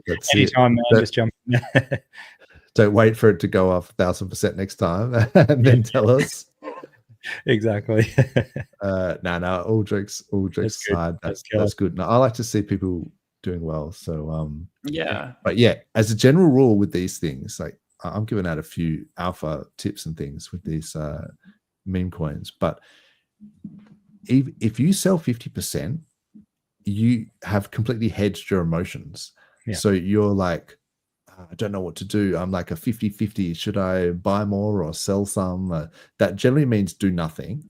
But like, if you're in profit, if you sell 50% and it goes down, or you're like, well, at least I got that 50% out, right?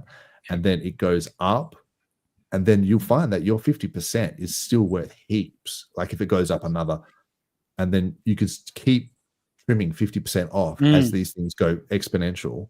And it's surprising how well you can do. And then, but then if it crashes, and then once you've taken your principal out, you're just like, oh, it's happy days, let it ride. And then so if it dumps, at least you got that 50% at the top. So I mean, that's for real, you know, skibbity toilet coins. Like we're talking, you know, like bottom of the barrel stuff. That I mean, if it was going up over a longer period of time, it was something that you liked, then you just drop that number to like 10% or 5% or something. The other thing is, if you got in there early, you've obviously got a pretty good portion of coins. You could go into an LP with that, and if it's got high volume, you could, you know, do well with volume as well, and take some profits at the same time. So that would be cool. Done well. That's it. No, good work, Ash. we'll leave it with you. And yeah, thanks everyone for joining us. Did you guys have anything you wanted to add before we wrap it up? All Hodl. good. Yeah. Hodl on. Yeah, that was the origin of hodl. It's not even hold on for dear life. Yeah. It was Just hold. just drunken. It's just some drunk drunken. guy. Yeah. Just Yeah. Yeah. mashing History. his keyboard. That's history. That's it. That's it. But no, legends in the chat as always. And yeah, shout out to the new people that we haven't really seen in here before. So great to have you on. Oh, and yeah. Yeah, for sure. And Yeah. give us a like and share on the replay as well. And yeah, and open up your time frames, you know, zoom out a little bit. Yes, there's some blood in the markets, but like that guy who was mashing his keyboard after drinking whiskey in 2013, talking about the hodl thing, he now, like 12 years later or whatever, would be uber rich because he held on to something that was actually had product market fit. So yeah, I'd say hold on, and we'll see you again hopefully next week. You beauty. Catch you later. Awesome. See you guys. Thanks, chat. Thanks, guys. Rock on.